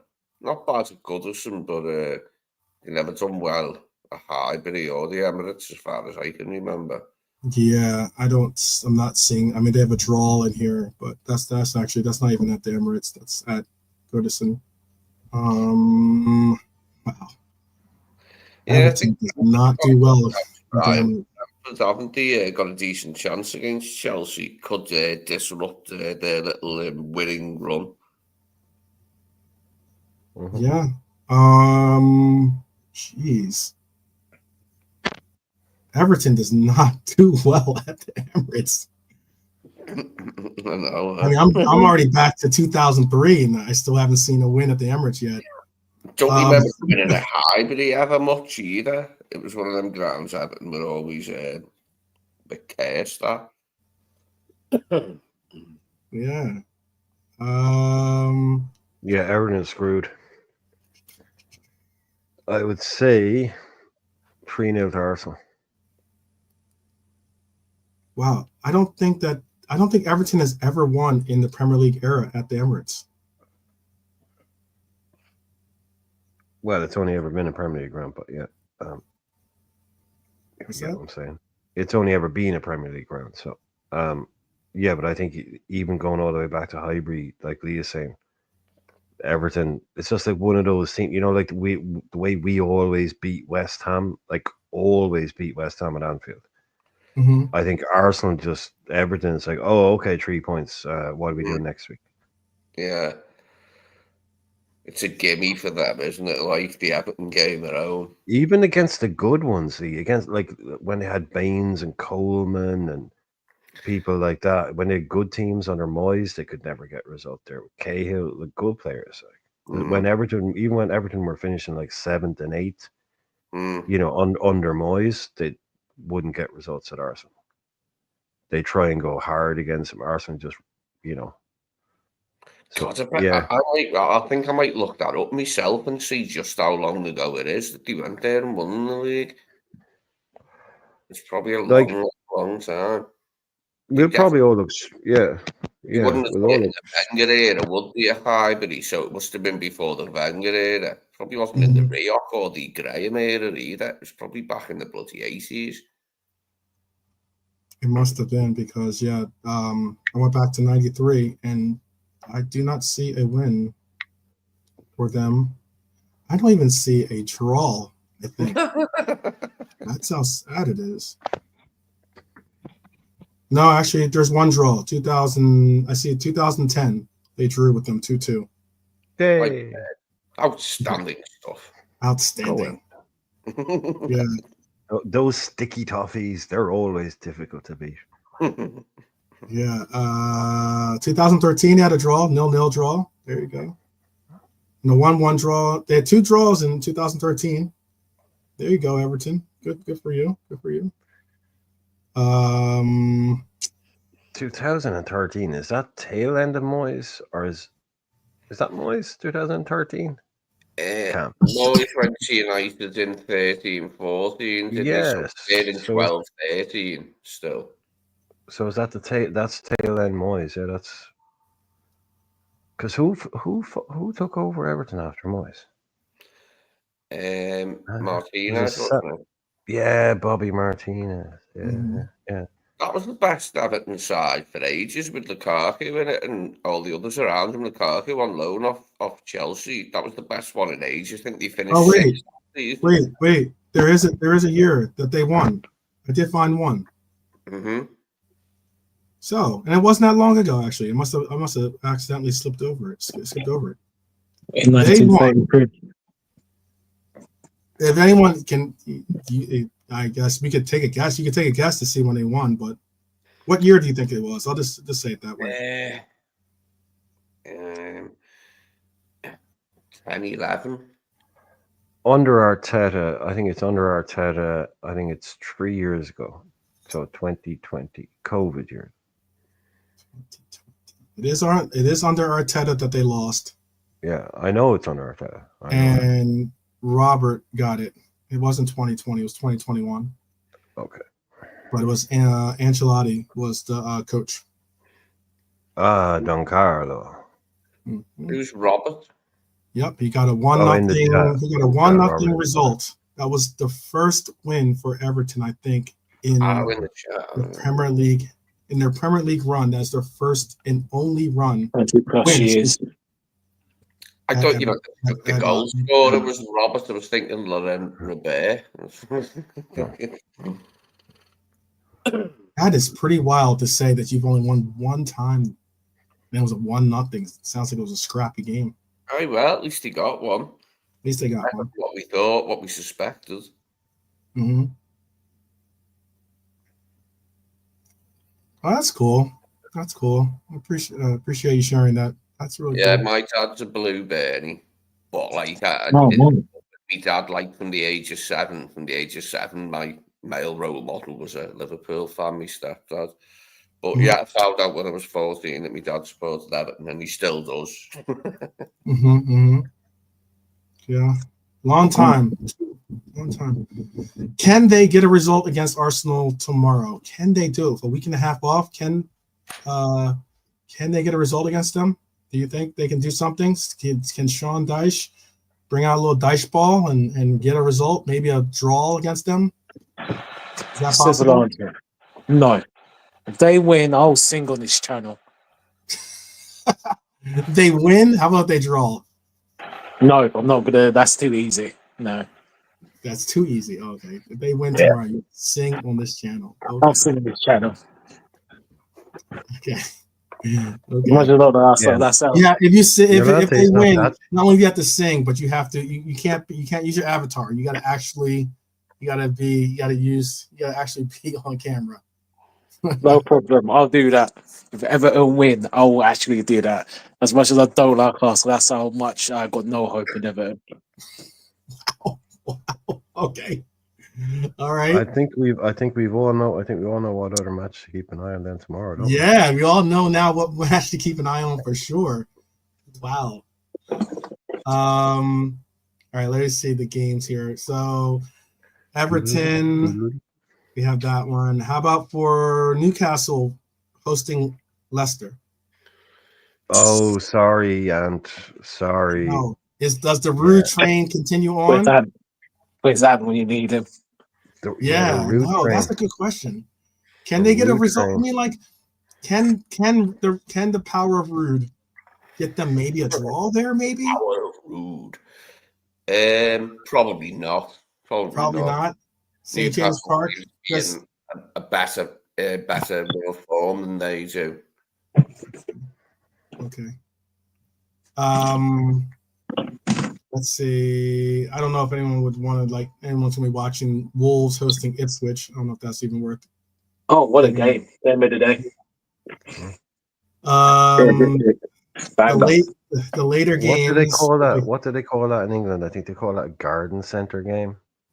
I'd never heard that phrase.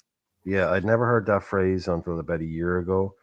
But people call them garden center games, where it's like it's on a Sunday, but people work 9 to 5 Monday, Friday.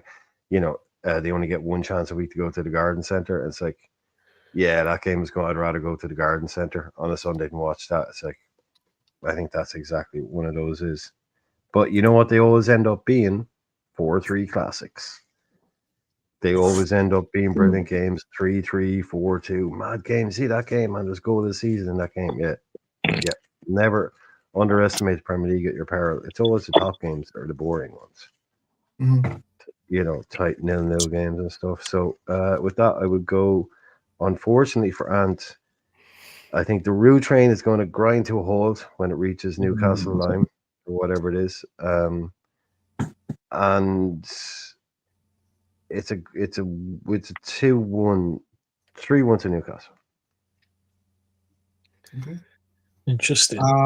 Another big game this week. It's the latter. It's the later games. Agreed. It's like the 5:30 game, I guess.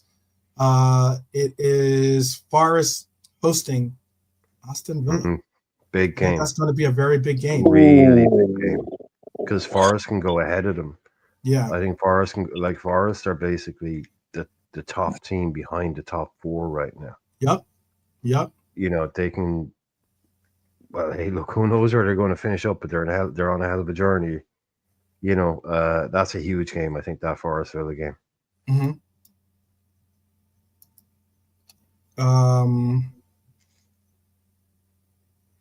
Who do you have in that game? Who do you see? Joint points, right? The same number of points. Interesting. Yeah. That's a tough game. That's a really tough game. It is. But I mean, it's an opportunity for Villa to get back into the stride of things and get back into the hunt for the top 4, and then it'll certainly be a real signal to the league if Forest can hold off Villa, who would be something of a threat to them even getting into the top 5, if not top 4 spot for themselves. It's interesting to have them two so high up in the table, isn't it? Like, that'll be a big game there in the middle. I had Villa actually getting in top 4. Old school as fuck, man. I think Emery is a very good coach, and I could see them trying to possibly solidify. They're doing decently in Champions League right now, considering all things considered. I want to say top 8 in the Champions League right now. I'd have to double check. They won their last game, didn't they? They're thereabouts, like 8, 9, something like that. They're hovering there, Yeah. So can Forest hold them off, or is it Villa? I'll go to back Forest. I'll be brave. I have Forest winning that game. Yeah, I'll be brave and back Forest as well. That'd be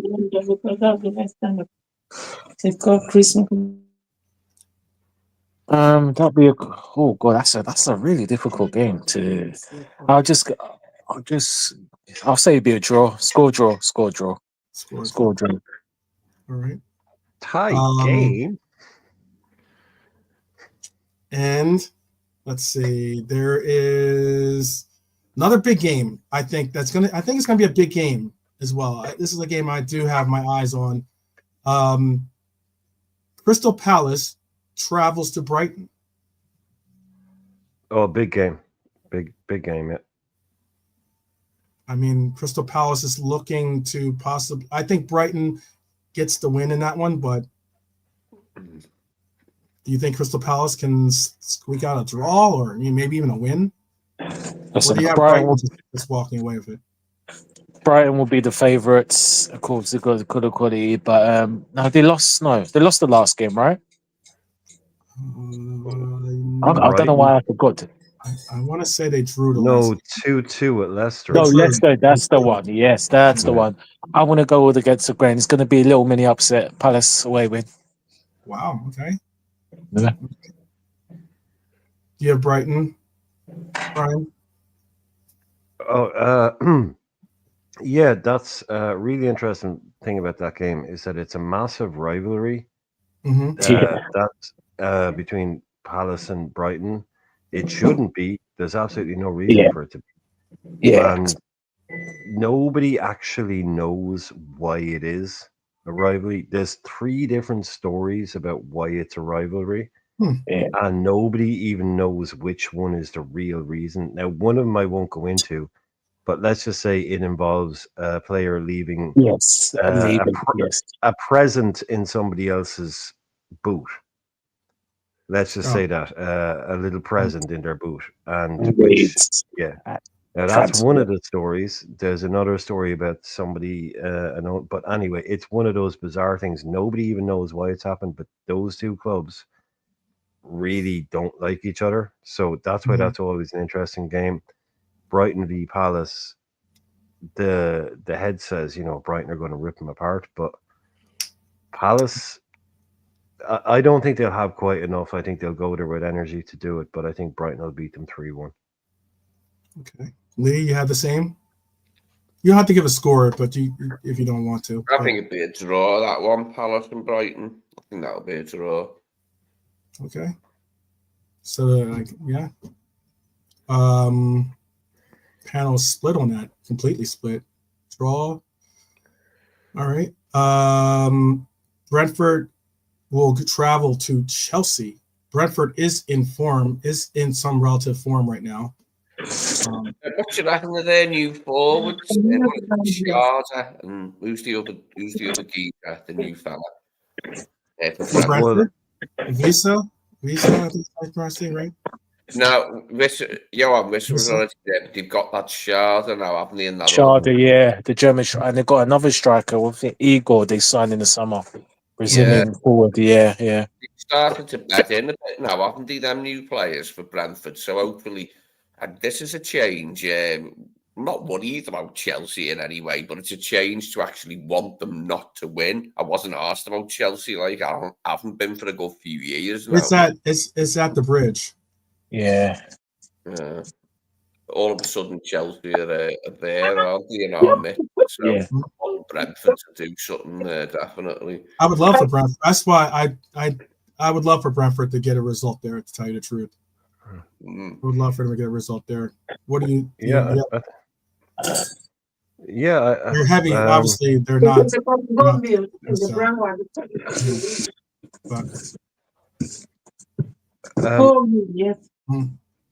Yeah.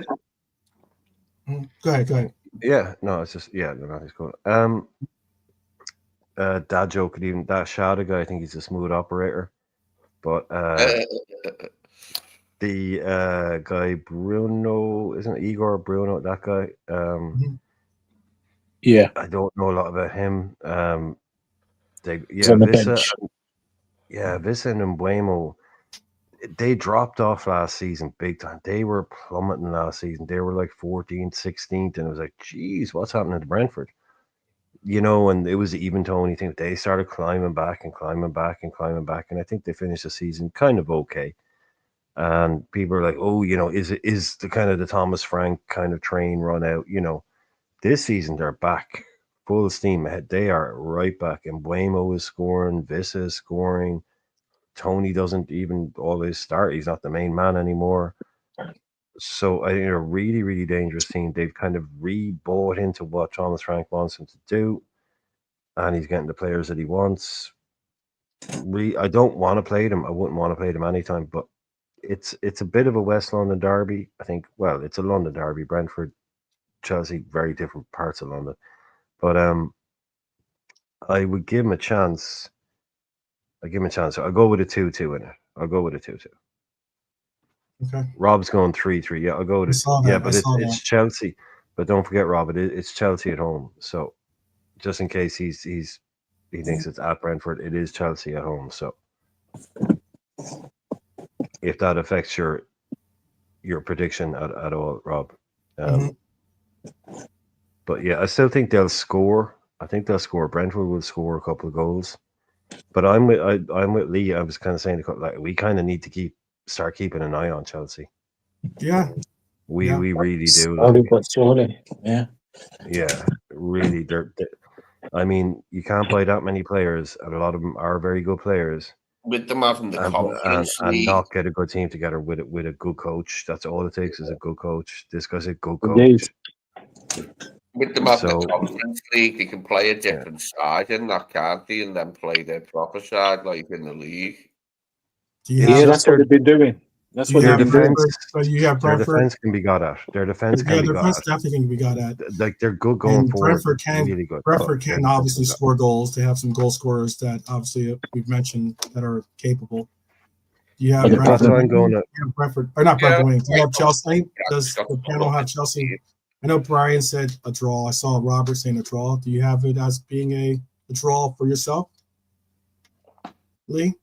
Or a Chelsea win? Or what do you draw maybe sounds good, yeah. Like Brian said, a 2-2 draw sounds like a good one for that match.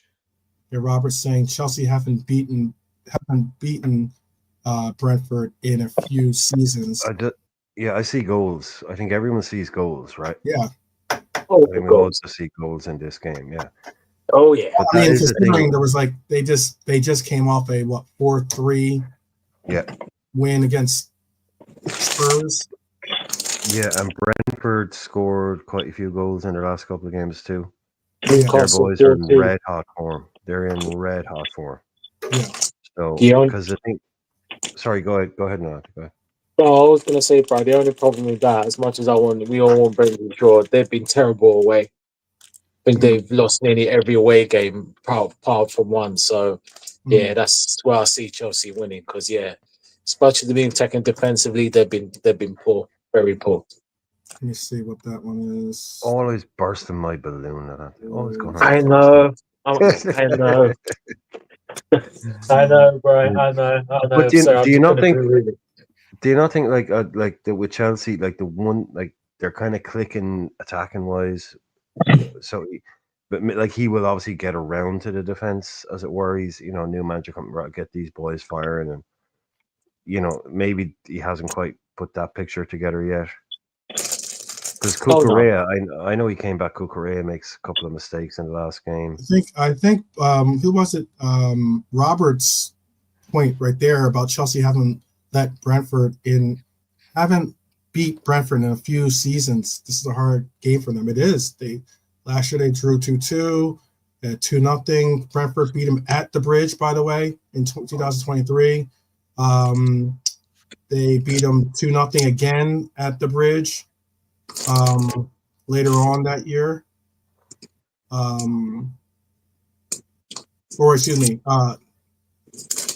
Later on they beat them in April 2-0, and then they beat them in October of 2023 2-0 as well. They drew at Brentford 0-0. Then Brentford in 2022 beat them 4-1. Yeah. As of late, they haven't really beaten them. Chelsea definitely handled them before that. They had their run. Now it's interesting. They start a new run. Last game was 2-2. That was last year. They drew 2-2. But which way does the run go this time? That's the big question. So, Brian, you have it. What? You had 2-2. 2-2. Desmond. Lee, you have it. I'll go 3-3. I'm going to extend the goal scoring frenzy. It's a 3-3. Okay. Nolante, you have it. 3-2, unfortunately, Chelsea. Okay. And the last game, not of the week, because there's a Monday game, but the last game of the weekend is Southampton hosting Spurs. Now, I don't know what it takes, what team will arrive for Spurs. Spurs are such a Dr. Jekyll, Mr. Hyde team when it comes to getting some type of results. I know some people have definitely gone to the Ange out camp. But does Southampton pull out some type of result against Spurs? That's the scary thing about it is Spurs are one of those teams, one of the bigger name teams, let's call it that, that I can almost see that happening. That's scary. If you're a Spurs fan, at least, that'll be scary. Who wants to go on that? Yeah, who wants to step up into that little funhouse there of Southampton hosting Spurs. Come on, you Spurs. So I do have Spurs getting a result in that, by the way. But Lee, any thoughts on Spurs? Which game? Sorry. Spurs win that. I think Spurs will win that. I think. Yeah. Don't know what. If they don't win against Southampton, or even if they get a draw against Southampton, I think that the fans will be screaming for Ange to kick rocks. I'm Well, just they're pulling calling it. Carabao Cup draw to see who Spurs got. Like, and it's Man United in their quarter final when we play Southampton and Arsenal Yeah. play. Game defining for Spurs. That game. It's a season defining game. Yeah, easily. Well, they're calling this one the Mule Derby. The Mule Derby. The Mule Derby, because you've got two guys, Ange Postecoglou and Russell Martin, and they are both stubborn as a mule. They will not change the way they play. Russell Martin thinks he's Pep Guardiola, and his team is going to play like Barcelona. The PE teacher. I love a PE teacher. Yeah, he will not stop. He's like, this is how we play. This is what we do. And it's like, your team is getting eviscerated over here, mate. And Ange Postecoglou, like, they're 3-2 up in a game. It's 10 minutes left. He's like, no, I'm still going to get my centre halves running for, they do not stop. They have one way of playing, and that's all they do. And it's to their detriment. Russell Martin is going straight back down, with egg all over his face. He's going for the Vinny Company route. He's going for the Vinny Company. I said it from day one. Vinny Company had absolutely no interest whatsoever in Burnley staying in the Premier League. He only wanted to showcase the style of football that he played as a manager. That was never going to keep Burnley. That was never going to keep Burnley in the Premier League. It was never going to keep them up. He knew it from day one, but he wouldn't change his style because he wanted to show, this is how I play football. Give me a better team. And guess what? He gets the Bayern job. Russell Martin is on the same kind of vibe. He's like, yeah, I'm playing this kind of football. A bit harsh. It isn't harsh at all. It's exactly what Russell Martin is doing. He's just saying to other clubs. With Company, he had absolutely no interest in Burnley staying up. None whatsoever. No, that's a bit harsh, bro. You can't say that. His tactics were doomed from day one, and he knew it. And he didn't attempt to change them. Jake, but he wasn't as bad as Russell Martin, believe me. He was not as bad as Russell Martin. At least they had some kind of chance. To a degree, better than Martin, yes, but no, I stand by what I'm saying. He had more interest in his job prospects and Burnley's future prospects, in my opinion. But what is your opinion? I didn't ask. I forgot. I did miss out on one game. I didn't mention one game. Manchester City hosting Manchester United. I don't think we no one gave their shots for that. That would be the entire weekend, minus the Bournemouth West Ham game, which is on Monday. Jesus, do we actually want Man United to win that game? I think we might. No, I'd rather see a draw than a win. With me, mate. The old comes in for 12. The 12-year-old rivalry comes in there. It's like, no, yeah, absolutely. I don't want no.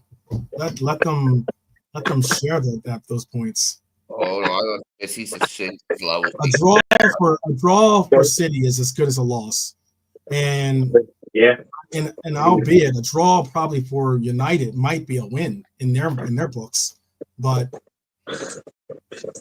no, I don't want to see them win, and I don't want to see City get any points.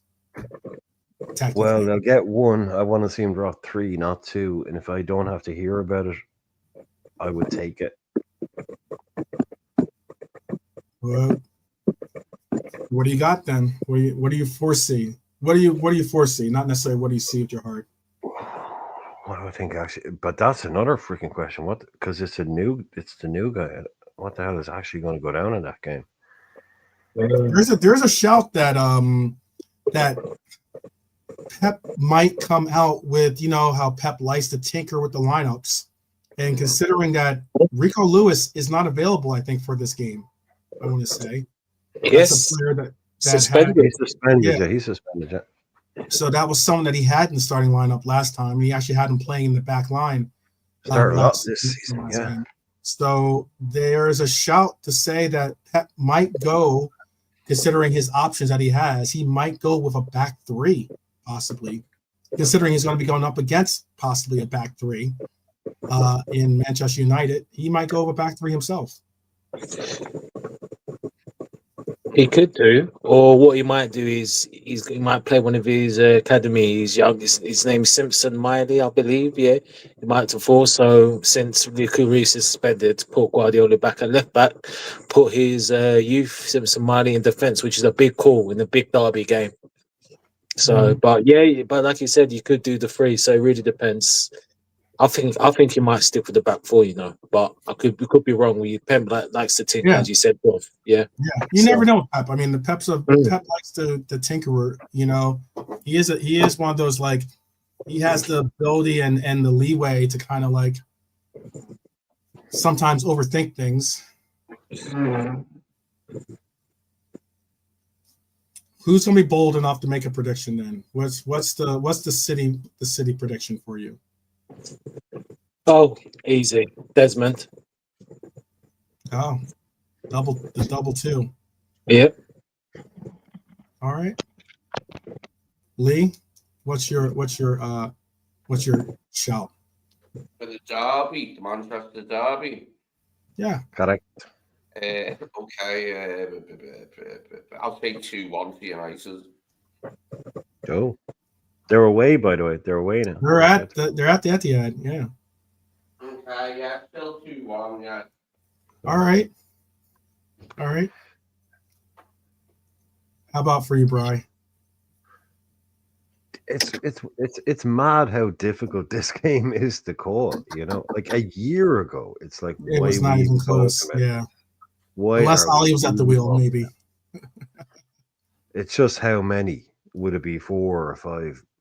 They're both in a mess, but in very different ways. Yeah. It really is a weird one, but I'm just going to have to say home advantage, Erling Haaland. They sneak it by a goal, 2-1. City. Okay. Got you.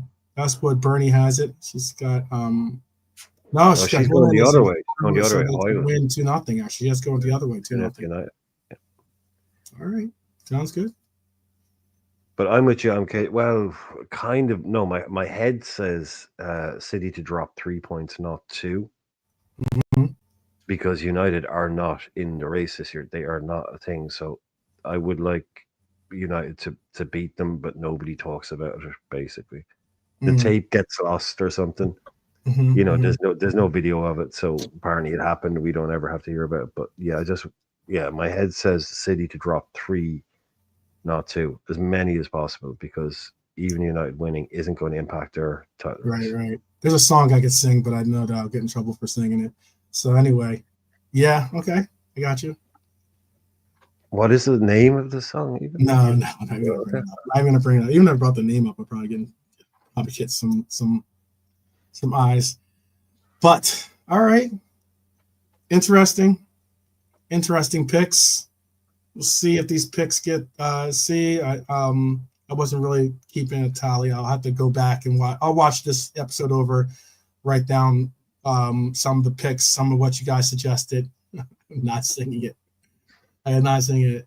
I think my microphone. I just ordered a new microphone, so maybe next time. But I think it's arrived. I saw an alert pop up. But people, we are at the end of our preview and also even a preview of the weekend. There's going to be a roll call tomorrow, an absolute important engagement for you to take part in. Roll call, show that we are definitely strong and mighty out there by showing up for it. If you do us the certain privilege and honor. And I mean, he got you. And we will be with a lot of hopefully panelists that are here right now, and possibly even JK as well tomorrow. And most importantly, hopefully you as well. So we have a roll call tomorrow. It's an hour before game time. You know how we do it. An hour before game time, we like to just definitely meet up, say what's good, make sure that we give our thoughts and blessings to each other as we go on to watch the game, whether pitch side, curbside for some, maybe, I don't know, or maybe you're picking up some food on the way or something, and or couch side, pub side, maybe again, like I said, pitch side, wherever you're watching the game. Hopefully, it'll be a great game for you guys to engage in, and it's important that you recognize that we are walking along with you as well. So big up to Psychedelic Scientists in the house. Big up. Good to see you make the trek from the Shaolin Mountains. Big up. And could you, after the game, I have to give my brother a hand. Could you, I don't know what Robert's asking. I think catch you after the game. Oh, catch you. My fault. Cool, Robert. Sounds good. We'll definitely do a viral reaction, certainly after the game. We might do something even a little bit different this time, as we might even, if I do end up going to the pub, to my supporter pub, might even do some viral reactions from some of my some of the Reds that frequent my supporter pub with me. You maybe get to meet some of the lads down there as well. So we might do something like that, and also have it be like I'll be giving some maybe some interviews down there, and also including the lads here that will be able to handle it down at the fort. But yeah, get down there, Dara, if you're listening. I know. Maybe you get to meet Dara for the first time, possibly on camera, at least on this channel. Yeah. Maybe so. So we'll see. But until tomorrow, we wish you all the best. We're going to allow for you to enjoy your day. And if anything, is there anything you want to say to the people before we let them go, Brian? Just again, as usual, thanks everybody for being here tonight. And yeah, like you said, 2 p.m. tomorrow, UK. So 2 p.m. UK, wherever else you are. But you know the score by now. It's a roll call. It's an hour before the game. You know where to be. Yeah. Lee, you got anything? Any shouts? Anything you want to say before we bounce? No, thanks to everyone for being here. Thanks for your contributions. But I just want to reinstate that I definitely want Amarin to kick Pep while he's down, while he's lying prostrate on the floor. Throw it on the floor. I want Amarin to beat him tomorrow. Okay, got you. The Ram. And the Ram. And last but not least, Nolante, would you like to say anything to the people before we allow for them to enjoy the rest of their TGIF? TGI, take me to TGI Fridays, I tell you. Yeah. That's what I need to go to, man. So yeah, you've already had a McDonald's. You've already had a McDonald's today. Well, I'm greedy. I want it all. Just like us, I want it all. Just like we want it all. I want all the cups. I want all the glory. Nolante's on a quad. Nolante wants the quad today. Yeah, I want a quad. Yeah. Well, what I will say is there's something I did want to bring up, but we can push it to the roll call tomorrow. Oh no, sorry. Yeah, your Salah comments quickly. What was? Okay, right. Okay. Yeah, you okay with that, 12? Lee? Yeah, do it. You good? Okay. No, I just wanted to ask the panel, and the chat. Obviously, as probably all of you know, Mr. Deeney, he's been saying a lot these days. He's been opening his mouth again. 2 times, 3 times. I think he needs to kind of just humble himself, because I think Adi, what's his name? I can't pronounce his name. What's his name? Adi Afenkua. Probably pronounced it wrong, but you know who I'm talking. I think Benwa, that's the one. Yeah. But the part kind of just obviously the knowledge of kind of addressed him, and this thing with Salah, he's not, and I've seen a lot from other people on YouTube. He's not pleasing on the eye. And, with the Henry comparison. And he's a bit of a hypocrite. He said he's not world-class. And when he was addressed at that, he said there's only world-class players in one position, goalkeeper, defence, midfield, striker. But then when he's asked again, is Ronaldo world-class? So is Messi world-class then? He said yes. So he's contradicting himself. And I'm getting a bit bored of some of these people like Henry. He's a great player. That Salah is just a stat man. Now, look, when Salah and Mane were here, I was more Mane man than Salah. But I think people forget Salah can dribble, And we've seen time and time he's dribbled, he's beaten man 4 or 5 men. So I just want you guys your thoughts, and not just Dini, just other people, just saying. I've seen a lot of these podcasts and Salah's just a stat man. It's kind of pretty embarrassing. It's the green-eyed monster, isn't it? It's Yeah. envy that makes people say this stuff. Yeah. For him to score so many goals and so many assists from out wide, some people can't compute and want to denigrate it, don't they? And say, oh, he's not this, he's not that. Fuck them. Let them say. Fuck them. Yeah, that's the thing. Like, where is this coming from? You know, it's like I can understand like someone like him wanting to be, you know, a voice on Talksport. He tried to be a manager. He failed at that. Some people might say he failed at being a Premier League player. I don't know. I would never say that. That'd be for other people to say. Yeah. But you know, he was apparently a bit of a joke as a manager because he would be saying things to players and doing things, and players would just be like, "What is wrong with this guy? Is just on a different planet. He, you know, this is not going to work. This guy's crazy. Basically, this guy's crazy was basically what they were saying."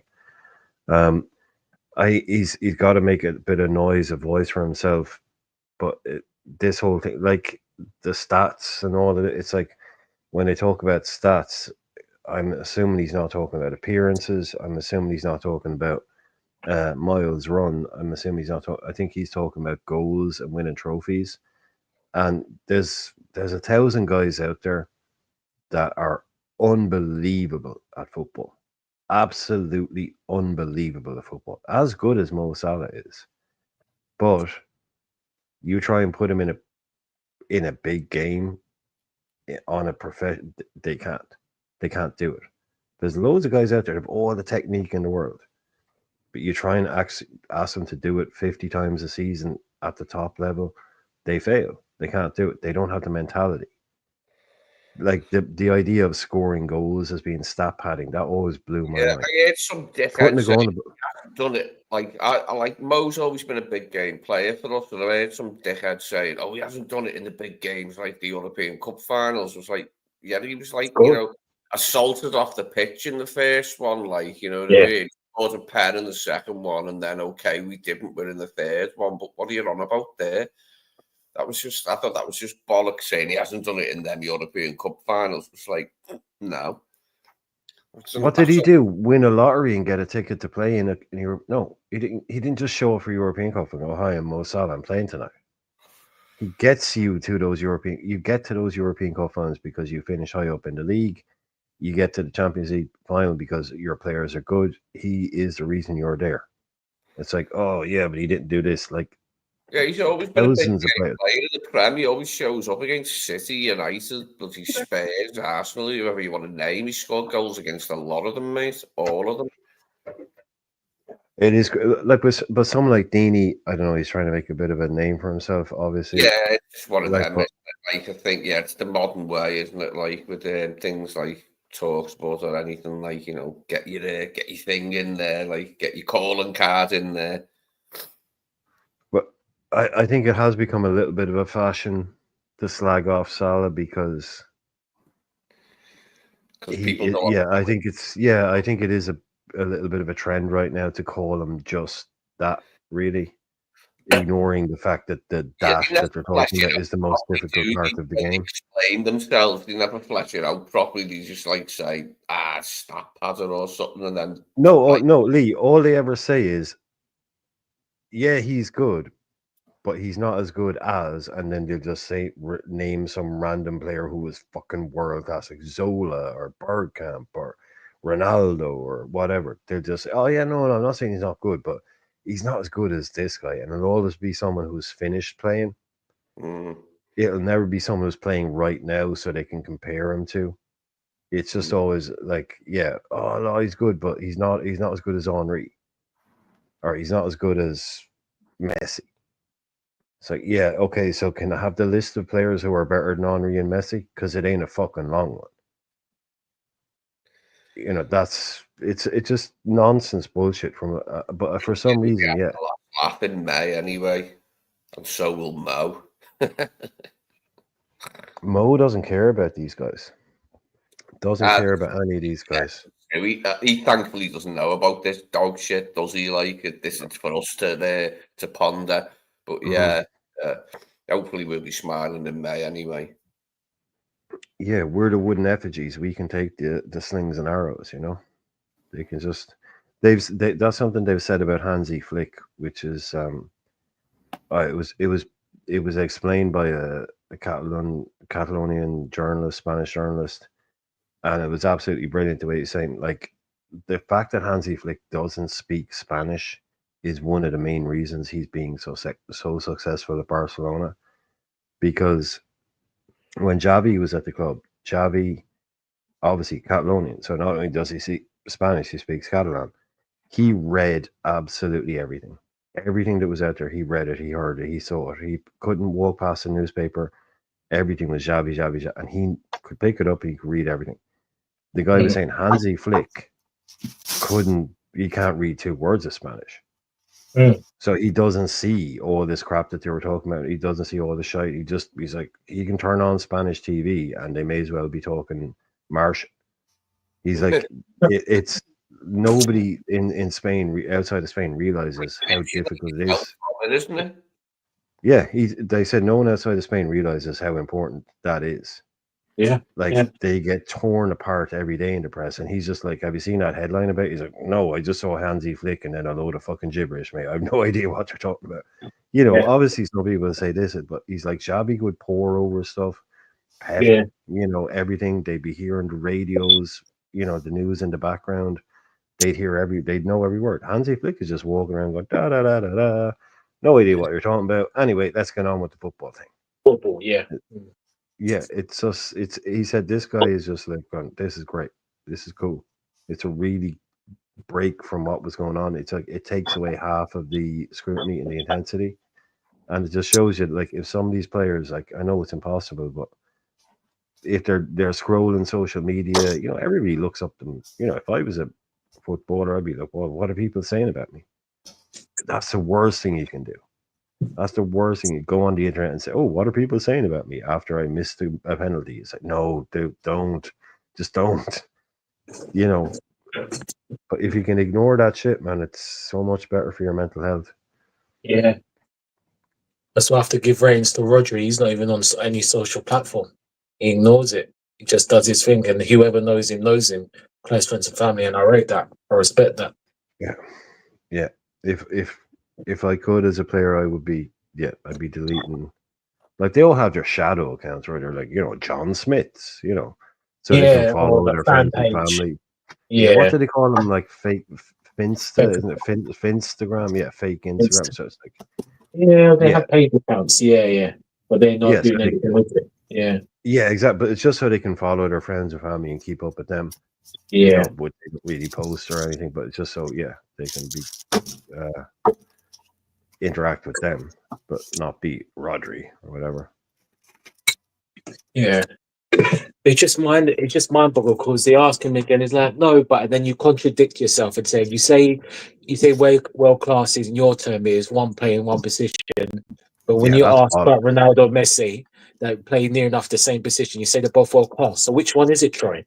But he says, okay, which is fair enough, your opinion. You say Vinicius Jr. is more easy on the eye. What? Because he's Brazilian and he does a few flicks. Now, yes, maybe Mo doesn't do in that time, but Mo can play. He can dribble, man. It's like I just don't understand. I just don't understand some of these statistics. Like, you know, before he was called he was called the stat man. All he uses just goals. That's it. Now he's become a built around play. He assists and scores now and does other stuff, and he does little dribbles. And now it's just I think it's the classic form of hating really, you know. If someone like Dini had Salah's numbers, that's all they talk about. Yeah, they just sit there like Alan Shearer. You know that really smug bullshit Alan Shearer does every time someone tries to win an argument. He'll try and debate someone, and then he'll just sit there and go, record goal scorer in the Premier League. My case is closed, kind of thing. And it's just like, so Dini would be doing that. If he'd scored the kind of numbers, he'd be like, don't tell me I want a good player. Don't tell me I didn't do this. My numbers are what they are. and scoring goals is the most important thing. He's a striker, man. He knows how difficult that is to do. You can do it all day in training. You can do it all day against your mates. You can do it when the pressure is off. Can you do it at 0-0 in a fucking derby or a Champions League final when you're 1-on-1 with the keeper and the world is watching you? That's the fucking difference. That's the fucking difference. I could score 1-on-1 against my mates in 5-a-side every fucking time. Chip them, lob them, bend it round them, whatever. Stick 50,000 people watching me and everyone in the world. I don't know, man. I'm having second thoughts here. You know, it's cold as ice. Will he miss the odd one? Of course he will. But Deeney, do you think Deeney's even getting to a Champions League final for a team? I'm sorry, but the dude was massive. He didn't have the mobility. And he's sitting there like he was carrying Benzema or something. Like, if you've done it, yeah, cool, go ahead and talk about it. Go ahead and talk about it if you've done it. But don't tell me what Mo isn't good at when you couldn't even get close to his level. I know. I like him. I like him, but he's not world class. It's like me saying, yeah, it's like, Brian, you're a good man, but you're still a bit of a knob. Yeah, It's just like, it's a bit hypocritical. It's like, which one is it? You can't, and world class can be more than one player. It's like, I was listening to me, he mentioned it twice. I think it is like, no, like I'm not saying that people get at me as a better player than me. You state the obvious, Troy, but we're not about that. You're a football making opinion, but Finney's. I wouldn't like my son or Wolf to watch him. He's easy, which is fair enough. It's your opinion, but I just find it dumbfounded. You've played up against Mo Salah and he's destroyed your team. I remember the 5-0 against Watford. I'm sure you're still there when you beat 2-3 man and put it in the top corner. What was that? Not that got the dribbling? Was that? Puskas. Yeah, That got the exactly. Puskas. Exactly, Brian. The goal that won the Puskas award. Was that not easy? The best goal scored in the world that year. Yeah, no, like literally, it's like, and he's like, yeah, he's not that good, is he? It's just weird. Yeah, Brian Lee in 12, and even I just find it weird. Was that not easy in the eye? Was that not money to see? And then he goes Finney. Now Finney, don't get me wrong, he's a good player. I personally, no bias, I think he's a good player. I think he's a bit overrated in my opinion. Finney Jr., but again, it's just weird. I just find it's not just him, other podcasters and players, like even some of these ones, most great stats, but he's not. If you want to watch if it's Hazard and Salah, you want to watch this guy, and yeah, they were great, but that I just don't get it. It's like they haven't seen Mo Salah. It's like, oh, he's just coming, it's just like some any guy. It's just stupid for me. Like, I don't understand. You, Didi, you've seen it with your own eyes.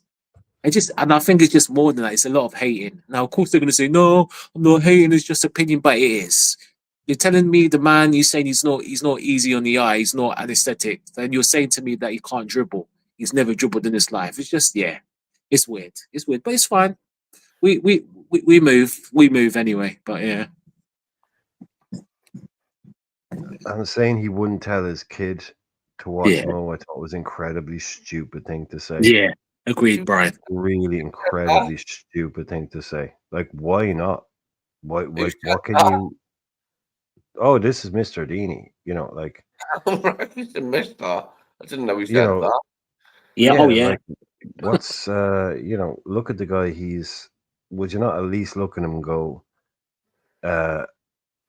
look at what he's done at the age of 31. Look how ripped he is. Look how fit he is. Look how consistent he is in his appearances. Is there nothing like? Would you, even if you don't rate, like, even if you don't rate him, even if you don't think he's world class, are you telling me that there's nothing your son could learn by watching Mo Salah? Like, nothing.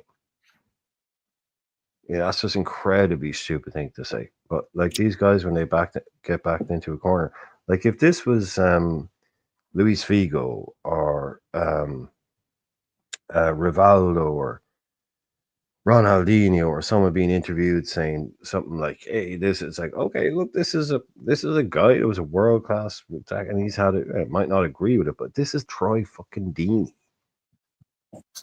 What's he going to say? Yeah, I played with some good players. Me, I know this, but I played with some players. Salah, yeah, but I played with, freaking I played with Kenny Miller. Don't talk to me about Mo Salah. I played with Alan Armstrong. I don't know who the fuck he's playing. Like what's he talking about?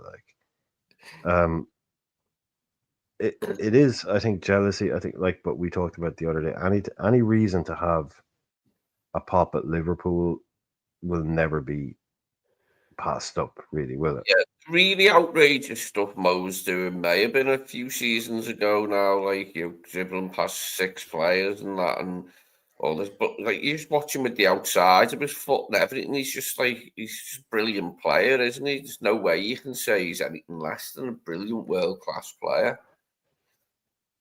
Well, that was the thing.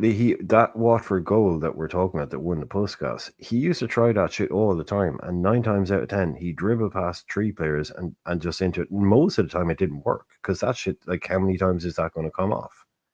And when it does come off, you get a freaking Puskas. That's how unlikely it is. But he used to do that all the time.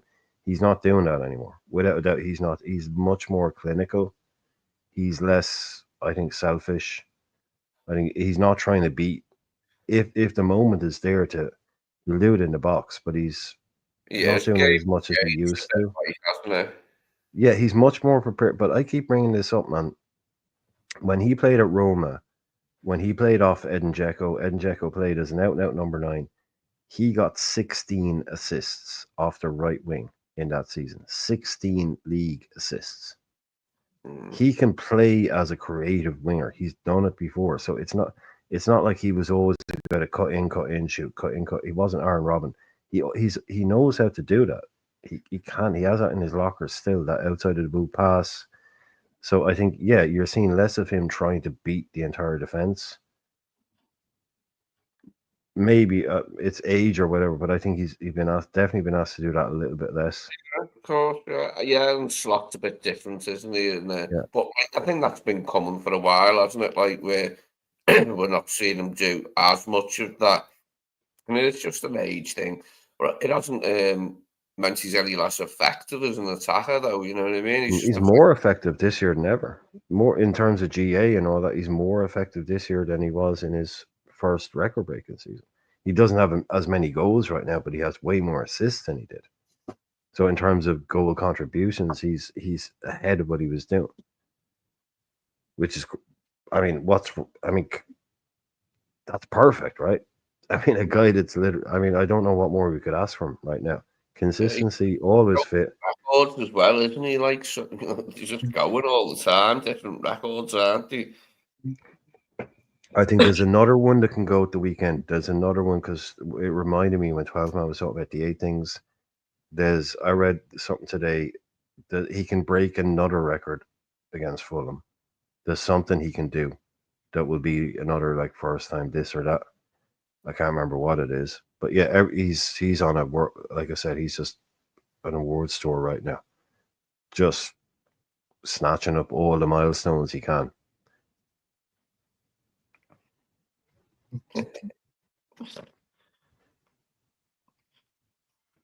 All right.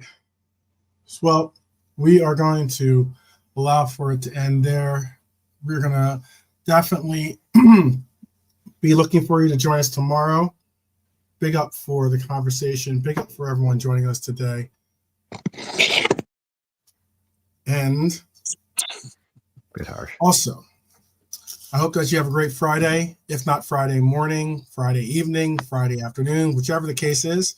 But most of all, people, as always, up the Reds. I hope that you guys have a great one, and we will see you all tomorrow. Please do join us for the roll call. Please do. And if you can, bring a friend. Have them log in or whatever. Have them be a part of the conversation as well. So we'll see you guys tomorrow. As always, up the Reds, and definitely be safe.